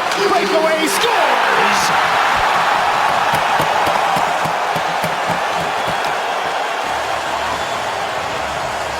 Tyler Bozak, shorthanded, 3-2 Toronto. That awful feeling of being on your back foot, standing still at the offensive blue line. Markov loses control of the puck for a split second. It's rolling back to him, loses it, now he's off balance. He's not going to win this race. Tries to get a little hook in there, and what a quick read by Bozak. No hesitation, quick forehand, and Glenn, you had the perfect view of it there. And here's the view that I had, and I think it's a bad goal. Carey Price is deep. He's cheating. He's moving. That puck wasn't to the top of the net, wasn't to the bottom of the net. It was to the middle of the net with no velocity. 3rd shorthanded goal of the career of Tyler Bozak. Notice the last power play Montreal had.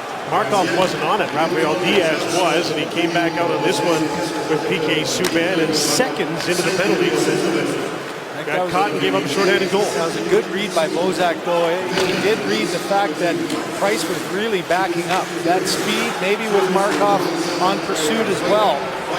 It didn't really develop as a real clear-cut breakaway. It was more a real sprint. And I think you're right, Glenn. The timing of Price was really off there.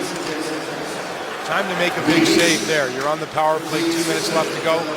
Brendan Gallagher in on this power play now. Galchenyuk and Eller. What has been the Canadiens' best line tonight. PK Subban takes a shot. Reimer made a nice save in traffic. Markov on the other side. Hard pass. Lars Eller delays. Now feeds the puck back. Andrei Markov shoots. Great save by Reimer, and he's down on top of the puck and stops play. And now he's just going to get out of the way with Mayhem in the crease. Well, 2 really solid plays going on here as Eller, who's been all over the ice for the Montreal Canadiens, gets a chance. But watch the reaction of Ranger. Goes down and takes away the ice and forces Eller to back up. That buys time for everyone else to get in a good box-out position. And a great save by Reimer as he followed that one across, then the bodies flow. You could see how quickly Reimer got across, shuffled out a little bit to the top of his blue, and then everybody piling on after that.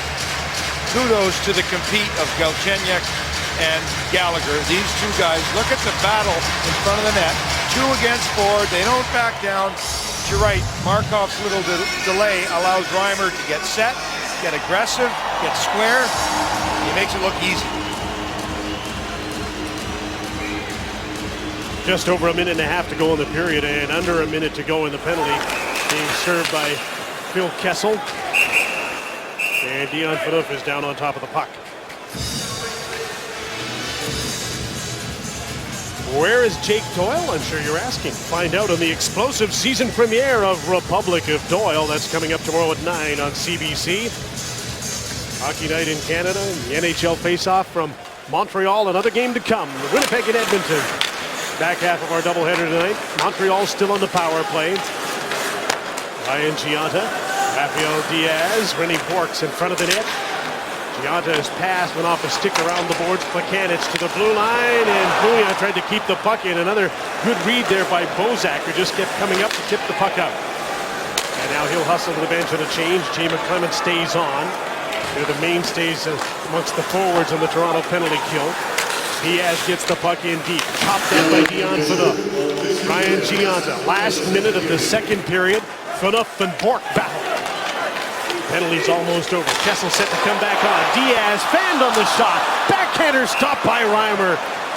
Diaz didn't get much on the first one. He still forced Reimer to make a save, and then he was stopped on the backhander. It's one of those, the whiff by Diaz almost ended up to his advantages. It was an aggressive play.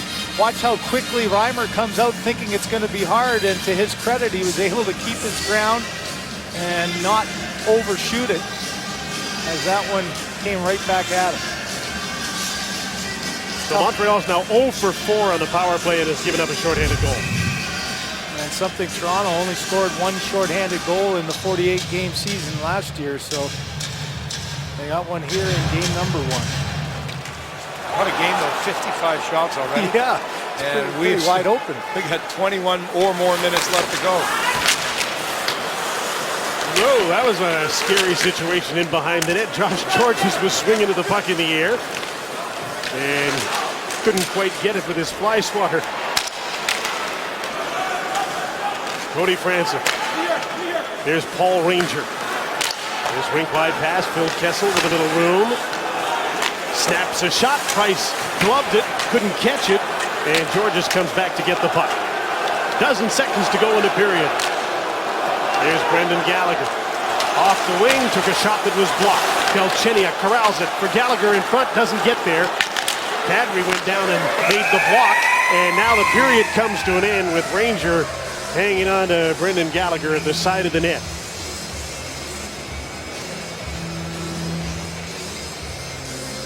Canadians had a 2-1 lead into the second period. Dion Phaneuf and Tyler Bozak shorthanded scored for Toronto. Tyler Bozak in conversation with David Amber coming up.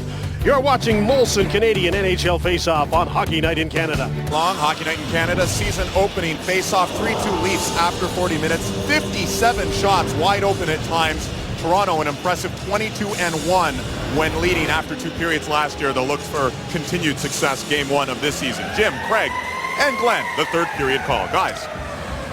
Tyler Bozak with his first goal this season. I bet, Craig, you love getting your first goal on night number 1. It's probably a signal that everything's going to be good this season. Absolutely. You got to eliminate those zeros as quick as you can. Get that out of your mind, and no better way to do it than shorthanded. Tyler Bozak with Phil Kessel on his right side. Kessel, 26 years old tomorrow. What a birthday gift. Was it ever? Huh? Van Riemsdyk on the left side. He scored tonight. Now he has the puck. Here's Phil Kessel trying to feed the point. Franson thought about pinching. Now he's backing off. Here comes Alex Galchenyuk with Gallagher. Gallagher shoots, and a nice blocker save by James Reimer, who's been good tonight. Cody Franson, Montreal's best line. Lars Eller takes a shot that's blocked. Brendan Gallagher and Alex Galchenyuk, but they get robbed of a little ice time because of all the power plays. There's been 10 of them in the game. Josh Georges backing up. PK Subban dumps the puck in, and Montreal starts to change. Toronto does the same thing. Andrei Markov to Rennie Bourque. He was checked. Nazem Kadri took the puck away. He's out with Joffrey Lupul. Nikolai Kulemin, who takes the pass on his backhand, feeds Lupul. His shot deflected by Plekanec out of play. Talk about the success of that young line coming in. They've been the difference for the Montreal Canadiens. you're right, it's a challenge when you have a penalty-filled game to get them the ice time, but they've been efficient with it. All of them involved. And so much for the early sophomore slump. Both Gallagher and Galchenyuk looking very confident in their first game back. Galchenyuk 19. Here's Bolin with a shot way wide of the net. Gallagher at 21 and the grizzled veteran on the line is Lars Eller at 24. This is a line that needs to get going for Montreal here. Pakanitz, Gianta, and Bourque. Especially with Max Pacioretty with a bad wrist. Yeah. So their top line has lost its top scorer, or at least his effectiveness, it would seem. Mason Raymond. On home ice, this will probably be a checking line for Randy Carlyle. It's been tough to figure matchups tonight because there's been so much power play time. Barry Price played the puck on the boards. Troy Bodie just ran over Daniel Briere. Troy's a big body. This is the second time he's been in an opening night lineup, and it's both times with Randy Carlyle. He was number 50 with Anaheim a couple of years ago on opening night. He's a very simple player. You know what you're getting. And for $600,000 and a team like Toronto that's cash strapped because of the cap, he is perfectly priced. Give him credit. He's done what he's had to be noticed, too. He's skated better than we've seen him skate before. And that's what Randy likes, predictable players that he knows. Put him on the ice. It's a north-south game. Randy calls him a no-maintenance player. And it is important, too, as a newcomer to be a personality that'll mesh well with the players, and that's never been a problem for him. Here's Carter Ashton headed for the net, takes the shot, Price the save. Orr was there after the rebound, and Colton Orr is grabbed onto by PK Subban, who holds on for dear life. A 2-on-1 with Carter Ashton and Colton Orr, two players who barely got on the ice in the second period. And now Ashton's dropped his gloves. Brandon Prust wanted in there. Jared Tenorti was there first. Another youngster just making himself known as Tenorti. I wonder sitting at home what Mark Tenorti and Brent Ashton think about this. Two kids of longtime NHL players in a scrap in Montreal. And Ashton took that one and got up. That was a direct shot. And Peros and Orr now going at it in front. Orr was going back at PK Subban. Wow. Oh, Peros is out. He is out cold. Oh my goodness. He hit his down face hard on the ice, and he is out cold. The second bout of the game for George Peros and Colton Orr. These two in the National Hockey League. Colton Orr has fought 124 times. George Peros 160 times.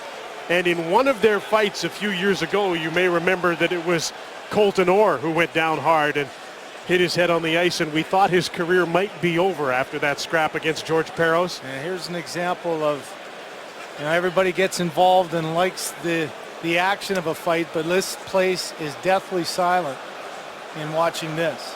Hardest thing you can hit someone with is the ice. And that's the reason that players this year, there's a penalty for taking your helmet off. That's one good way to have real damage done to you if you bang your head on the ice. And he should not be getting up right now. You could see he wants to get up, and doctor's trying to keep him down. He just went right over the top of Orr, and without anything to stop his momentum, his face was what hit first. Because he was hanging on, trying to engage in the scrap. And now wisely they're bringing a stretcher onto the ice. A gurney will take George Peros off here. But what a tough opening night for the Montreal Canadiens. They're behind in the game. Max Pacioretty's already been hurt. And now this with George Peros having to be helped off the ice.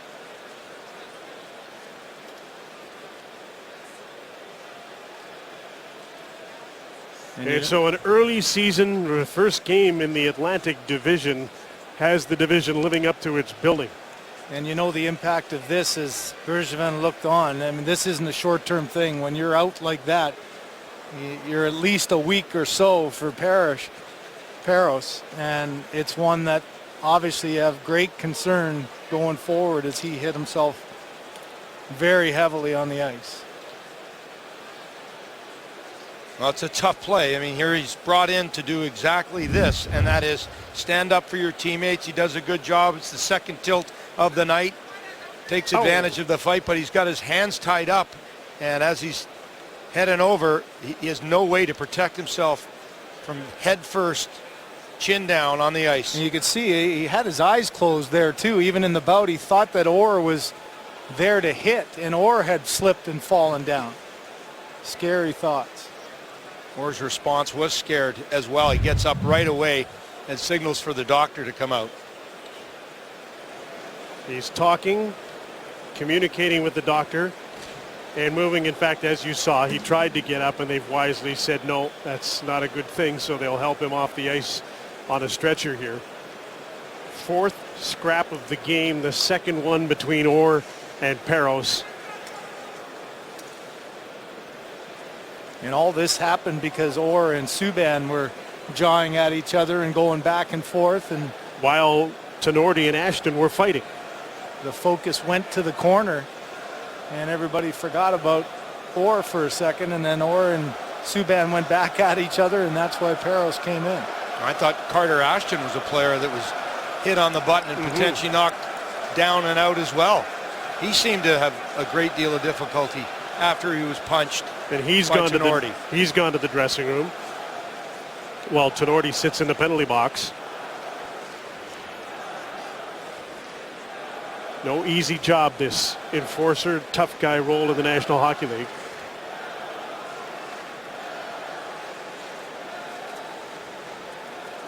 I live by the sword, die by the sword, and these fighters know a code, and they also have a lot of class in what they do. And Colton Orr there right away, no extra shot, get some help out here now. I've been in this situation before. And he's been in that situation before after a fight with George Parros. Well, there's so many adjustments to the game and trying new things. For those who are saying fighting, trying to get it out of the game, these are the moments why. I mean, you look at the danger and you look at how quiet this building is, and you hope that for the sake of George, everything's going to be okay at the end of it. Yeah, it all seems wildly entertaining until something like this happens. Absolutely. And it is somewhat ironically part of the reason the National Hockey League implemented a rule that players can't take their helmets off during a fight is because they didn't want somebody hitting their head on the ice and being injured that way. And Parros didn't take his helmet off, but he went face first to the ice. Don Sanderson, a player out of Whitby, Ontario, playing in a seniors league. That exact situation happened to him, and he passed away. Hit his head on the ice, no helmet, and he died. And if that happens in this game, the National Hockey League, fighting will be gone from the game. Well, I guess you ask, Glenn, why does it need to happen for that to happen? It's a great debate, and I think fighting has been eroded in a lot of different ways. And even something as simple as having all players have visors that are coming into the game with 25 games or less. The speed of the game, you see less of that role of a player. Except in the Atlantic Division. Now, there's a bit of a change here since the 04-05 lockout, when it looked like for a while that all of the tough enforcers were going to be gone from the game. All of a sudden, there's this Popeye arms race that's going on again. And the Atlantic Division is somewhat like we used to jokingly call the old Chuck Norris division. Yeah. In the 80s and 90s, where the games were 3.5 hours long and everybody had fighters, and one team would get another fighter because the other team had two, and that's exactly what's happened in the Atlantic Division. Why do you think Florida just made a trade to get Chris Barch back? Because they've got to play in this division where there are so many tough fighters. When you look at what the impact of this scenario will have on the outcome of this game, and the concern in the building, on the benches, is focused on George Parros. Well, one thing on any team I've ever played on, the guys that fight battles for everybody else but themselves, like George Parros, like a Ty Domi when I played in Toronto, they are very popular players. Let's hope this is precautionary, that George is okay. He has been communicating, as you've seen. He has been moving all his extremities. In fact, tried to get up, and they chose to strap him down and take him off this way.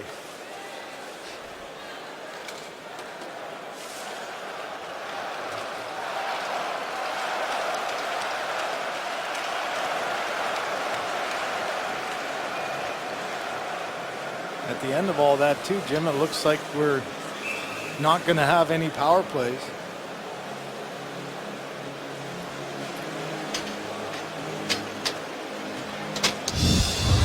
Here he had a good chance at the net as Ashton goes in or goes for the rebound. You can see the ensuing rumble between he and Subban. At the other end, Tenorti ends up taking exception to that shot by Ashton, and they drop the gloves. Prust was trying to get in there. Tenorti ended up. And at the end of that fight in the front of the net, Oren Peros ended up getting back at it. And Carter Ashton took a hard punch, and he's in the dressing room, and Peros is now gone. And in this very quiet building, the game continues with Toronto ahead 3-2 thanks to a second period shorthanded goal by Tyler Bozak. There's Carl Gunnarsson for Toronto. Up the boards, Kadri in his 100th NHL game relayed the puck to Joffrey Lupul. He got it deep. Markov is back. Thomas Plekanec, 1-on-3 here. Rennie Bourque falls in behind him. Now goes after the shoot-in. Jake Gardiner paired with Cody Franson. Leaves down to 5 defensemen. They're down to 11 forwards.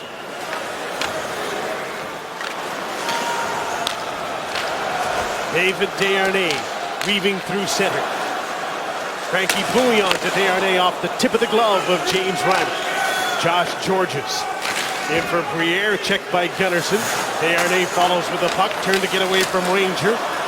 Left the puck there. And Briere's pass for Bouillon drifts all the way down the ice. And Carey Price will play it. Georges a quick outlet. Desharnais, Pacioretty. Briere's over on his off wing, going to the front of the net. Gardiner trying to deal with Pacioretty. Walks out front, stopped, rebound, and the puck is loose. And Briere couldn't get a shot. Pacioretty's one-timer. He got a lot on that for a guy with a sore wrist. And it went just wide of the net. Some life in the Canadiens now. Briere. That was a great pass. Perfect pass across. I think Pacioretty couldn't believe that it got there. And flat. PK Subban at the point open as well. And I think everybody in the building thought it was going to PK. Creativity at its finest there.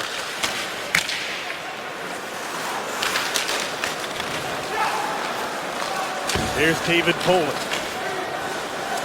Mason Raymond after Subban. Couldn't wrap him up. Barzell up the boards, not out. Ranger held the puck into the line only for a moment. Galchenyuk to Brendan Gallagher. His stick is slashed at by Boland. He got away with that and then got the puck for a second, but the Canadiens have it back.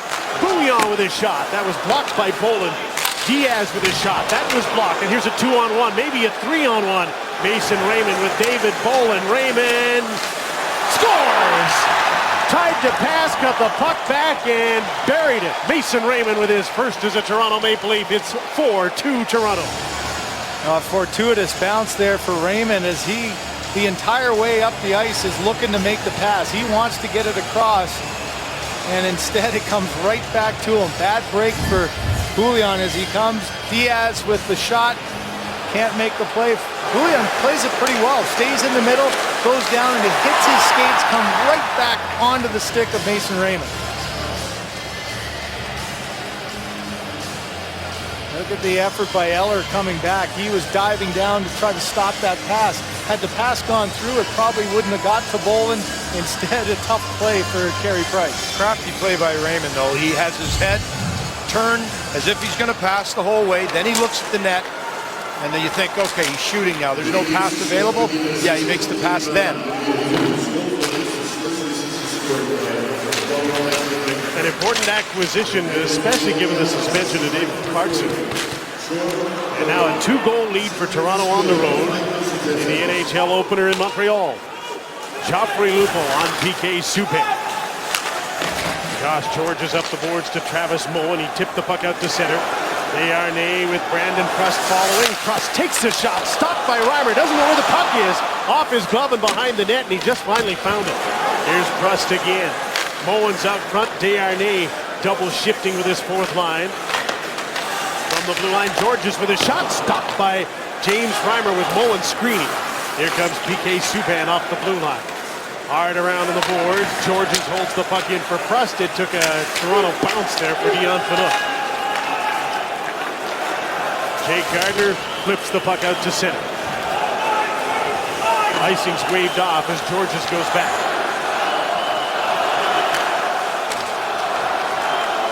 Rafael Diaz with a long pass off the boards. Gianta got it back. Buchanan's tipped that pass or shot right onto the net, and Reimer had to make another good save. Markov lost sight of the puck along the boards. Gunnarsson. James Van Riemsdyk safely in deep.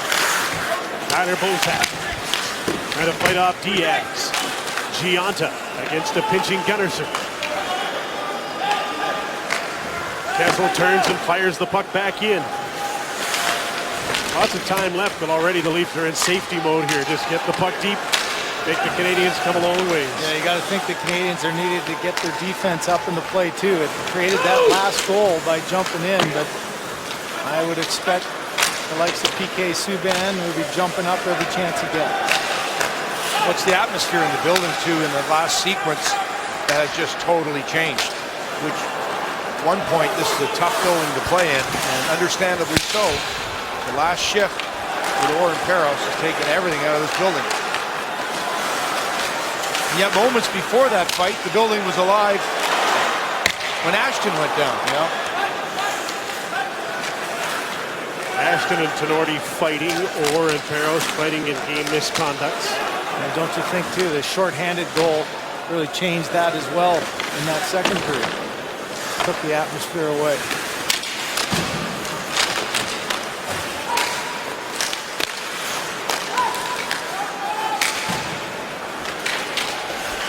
Seldom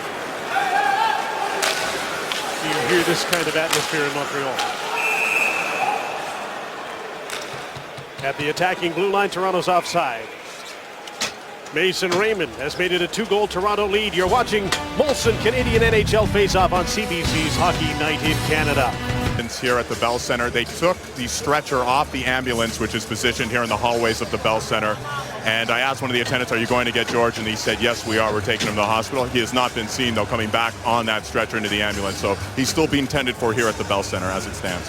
And you saw the picture on the Toronto bench. Not a particularly pretty one, but Carter Ashton patched up and is back after a fight with Jared Tinordi, who is back for the puck in his own zone.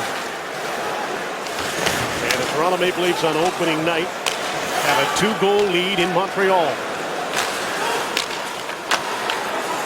Carey Price had to play the puck. It was rolling. He scooped it ahead. Joffrey Lupul holds it in. Kuhlman's there. So is Kadri. Dion Phaneuf, a rolling puck again. Carl Gunnarsson with a shot. Price the save. And Lupul couldn't get a hold of the puck, nor could Kadri. Daniel Briere to center. To Pacioretty on the left side. Desharnais in the middle. And Gunnarsson and he go after the puck. Briere and Kuhlman fishing for it. And Dion Phaneuf comes back to get it. An aerial, the puck was knocked out of the air by a high stick and played by a Canadian, PK Subban, so play is stopped. Well, let's take a look at how the atmosphere in this building changed. And when someone on your team with a red sweater hits someone on the Toronto Maple Leafs, this is when the building started to go wild. This was great news for Montreal Canadiens. And the last punch really brought the building to life. And after the last punch, well, it was Parros that got punched by the ice, and this building has been quiet since. Shots are now even at 32 apiece. James Van Riemsdyk, who got the scoring started at 8:01 of the first period. In deep against Subban. Gardiner in deep as well, and he held the puck in. Phil Kessel. Bozak's in front of the net as Kessel tries to get away from Brian Gianta. Gardiner just onside, wrist shot blocked. Kessel's shot is stopped by Carey Price. Van Riemsdyk. Tyler Bozak fighting to get away from Josh Georges.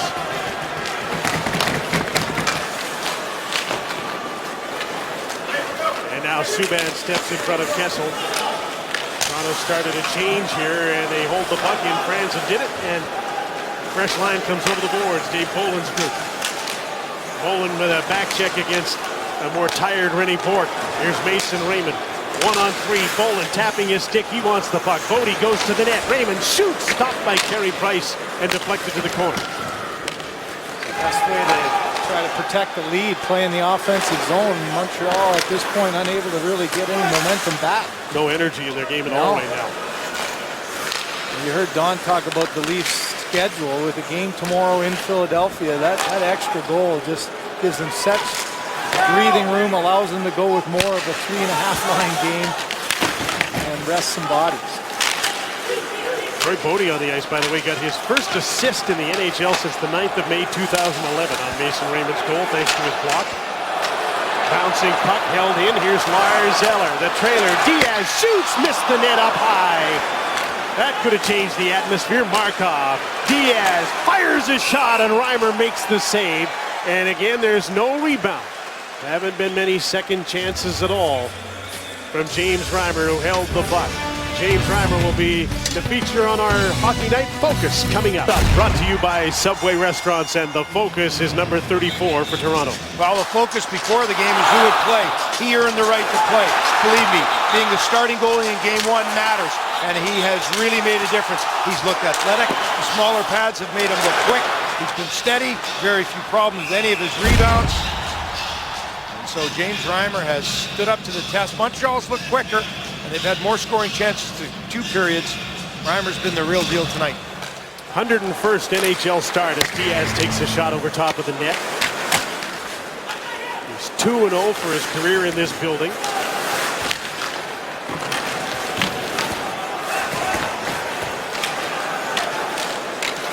Canadians hold the puck in again, and a shot just wide of the net. Now the Canadians, the last couple of shifts before the TV timeout, and now here have picked it up again. Pacioretty, Markov, and for Max Pacioretty, backhands the puck to the end boards. Pacioretty with Moen and Trust on this shift as the puck is bounced off the glass and down the ice. And an icing call as Markov goes back for the puck. Well, one thing Randy Carlyle has said right from the get-go is that both goaltenders would play. So when Reimer gets Game 1, you can expect that man, Jonathan Bernier, coming in and trying to do what Reimer has been able to do in this game. I think this is going to step up for a great competition between two guys who desperately want to be that #1 goalie. Just 54 starts in the career of Bernier as Gianta shoots up high, as he spent a lot of time being a backup for an excellent goaltender who plays a lot. Skipper from the blue line by PK Subban went wide of the net. The Canadians keep putting the pressure on. There's a block and a chance for a 2-on-2. Jay McClement stops and shoots. Price the save. Rebound. Bodie just about put that into the net. They followed the play to the goal. Right off the post for Bodie. In a game like this, he's taking advantage of Clarkson being out of the lineup. It'll get him another opportunity to get right back in there.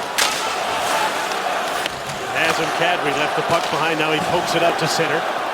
Jared Tenorti. Francis Bouillon dumps the puck in. Gunnarsson is back. Watched by Eller. Moves the puck through the neutral zone. Tenorti back with Kuhlman right on him.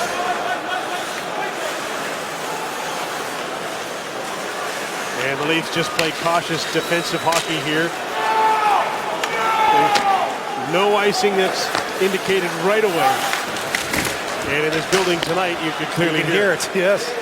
Not normally the case. That was the case that Gardner lifted the stick of the Canadian player, and that's why, even though it went by and wasn't touched, it was called off.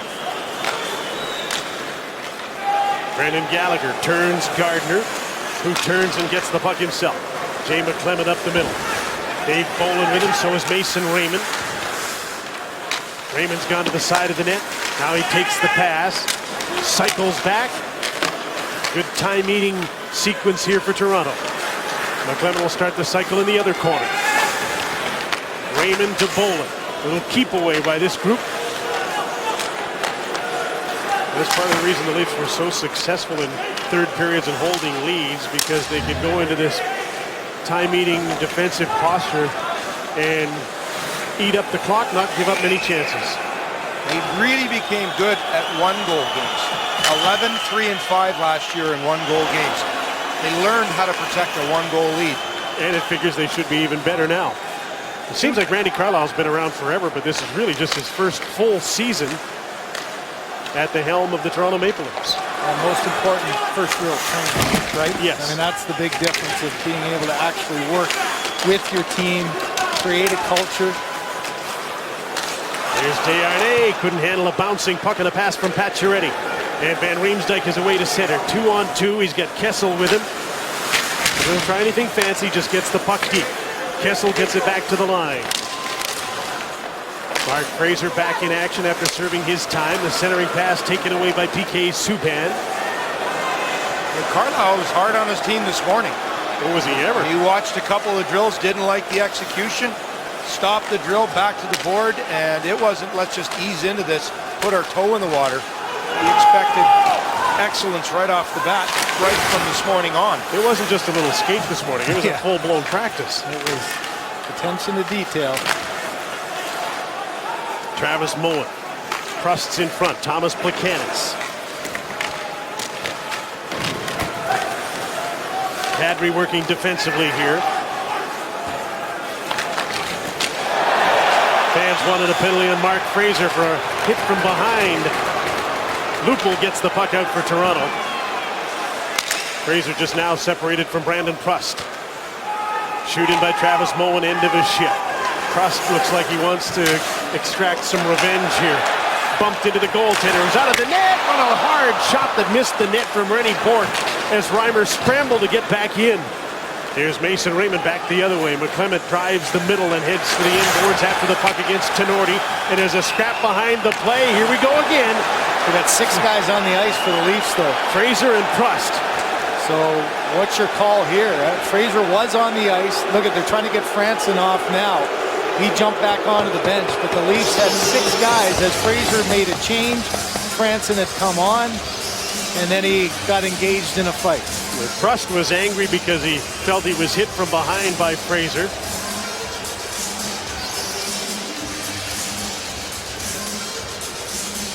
Prust turns a bouncing puck. He's taken hard to the boards, and that's why Prust was mad and went after Fraser, who was trying to leave the ice. 2-goal lead for Toronto. Referees here wondering if they caught the too many men on the ice and whether Toronto was going to get a penalty here. So you saw Fraser get hit, or hit Prust, and Prust runs into the goaltender. The shot goes wide, and Fraser wants to change. Prust is mad. Watch Gardner comes on to take Fraser, and then Prust and Fraser get involved. So you got 6 guys on the ice for the Leafs. You got a fight starting and an altercation. And it looks like Toronto's going to get a power play. And that's why Gianna was hot at the referees. It is hard to change with a 230-pound man grabbing it and not letting you get to the bench. It's hard to believe, though, that the 4 officials on the ice didn't notice that there was 6 Toronto Maple Leafs on the ice. I think if Prust wanted to get into it with Fraser, he had lots of time. He had 55 feet from the corner up to the bench to make his point. Let's dance. And the extra penalty goes to Montreal, so Toronto's on its 7th power play of the night. Phaneuf's in trouble. Travis Mullen stole the puck. Now he's trying to get to the net. Onto his backhand, he runs into the goaltender, knocks the net off, and play is stopped. We've still got more hockey action coming tonight. There is a doubleheader tonight, folks, and if you're in Manitoba or in Alberta, you will not miss the puck drop between Winnipeg and Edmonton. The face-off will be at 18 minutes after the hour, and we'll get the whole nation there for Winnipeg and Edmonton as the NHL season begins at Rexall tonight. Now another collision around the Leaf net. Nice job by Mullen trying to take it to the outside. Good effort of coming back defensively. Phaneuf didn't get the stick in and take a penalty, and Reimer absorbs the collision. Kessel, Bozak, Van Riemsdyk still out on the power play. Franson and Phaneuf the point men.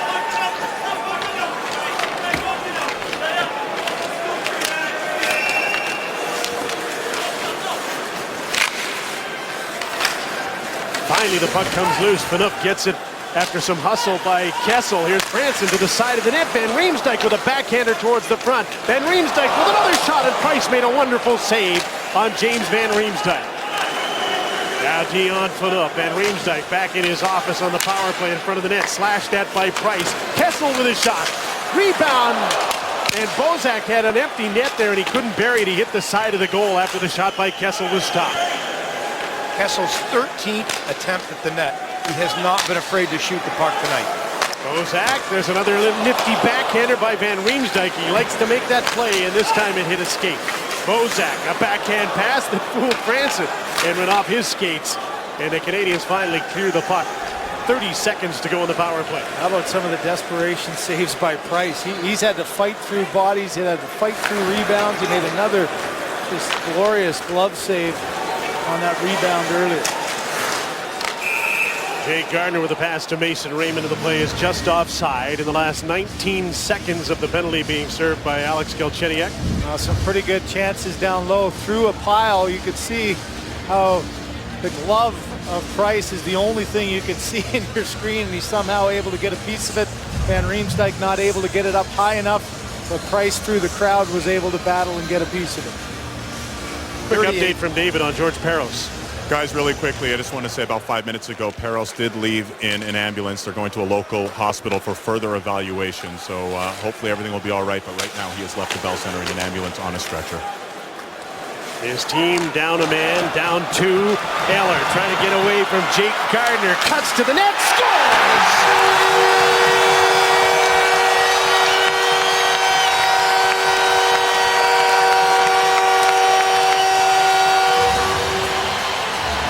Lars Eller with his third point of the night, and there's some life in the Canadians. Yet a shorthanded goal, and they're within one.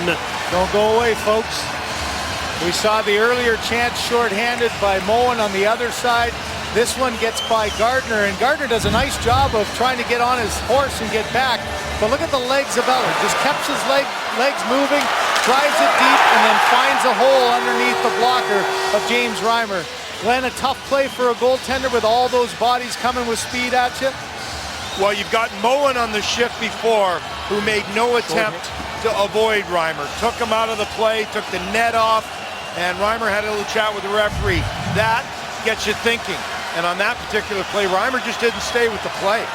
He backed away almost like there was going to be more contact there. And the short side of the net opened up. Just at the end of the penalty, Lars Eller's second of the night, third point of the night, and now it's 5-on-5, and still some time left for the Canadians. Storm the net, and Reimer is down. Here's Subban through the puck of the net, and it was stopped by Reimer, down and out without his stick lying on the ice. And PK Subban just about was able to thread the needle into the net. There might not be 21,000 plus left, but they're getting loud now, the ones that are. Here's Kuhlman with a hard wrist shot wide of the net for Toronto. PK Subban is back. Kuhlman held the puck in. Now the Canadians start up, trailing 4-3. The center, Bouillon dumps the puck in. Van Riemsdyk and Desharnais are back. So is Paul Ranger. He and Franson together on the defense as Toronto tries to hold on to this lead. Bozak into the middle. Kessel couldn't get the puck out. He tipped it to the boards. The fans call a penalty. The refs don't. Here's James Van Riemsdyk. Bozak with him. Franson following. And he just makes the safe play. Instead of firing at the net, he held the puck in along the boards. You hear the Leaf fans. Don't tell me we're starting the way we finished last year. Here's Andrei Markov. Carey Price heads to the bench for the extra attacker. A minute to go. Montreal behind by one at home. Pacioretty left the puck from behind the net. Briere to Markov. Subban shoots through a crowd. Loose puck. Briere can't get a hold of it to get a shot. And Phil Kessel gets the puck to center. Kessel, Lupul, and Bolin on the ice. Kessel scrambling to change. Subban scrambling to get the puck to center. Here's Danny Briere to Lars Eller. Desharnais with him. Pacioretty to the net. Eller spins away from Carl Gunnarsson. Too many Canadians there. Desharnais comes in fishing for the puck. Pacioretty trying to poke it loose as well. Up the boards. Lupul, one man back, and that's Markov, and he holds the puck in. Eller, Pacioretty. Subban's in front of the net, the centering pass, bouncing puck. Markov will hold it in, running out of time. Briere, one-timer off the side of the net. Dion Phaneuf trying to hold off Lars Eller. Puck's up the boards. Markov holds it in. On the other side, Subban shoots, deflected off the seat of the pants of Pacioretty. Game over.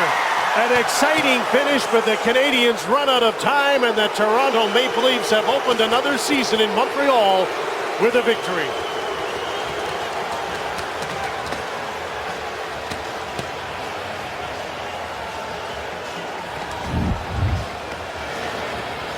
There wasn't a lack of drama right after the goal to make it a one-goal game. You could see Reimer down, and he actually makes that save with his left pad on a PK Subban shot, and then Phil Kessel. This is what Markov was arguing about, stick between the legs. Markov down, no call, and the Leafs able to hold on. A nervous finish for the Toronto Maple Leafs, a little closer than they had hoped, and it didn't look like it was going to be that way for a while in the third. But James Reimer and the Leafs win 4-3 in Montreal. Still to come, Winnipeg and Edmonton on Hockey Night in Canada.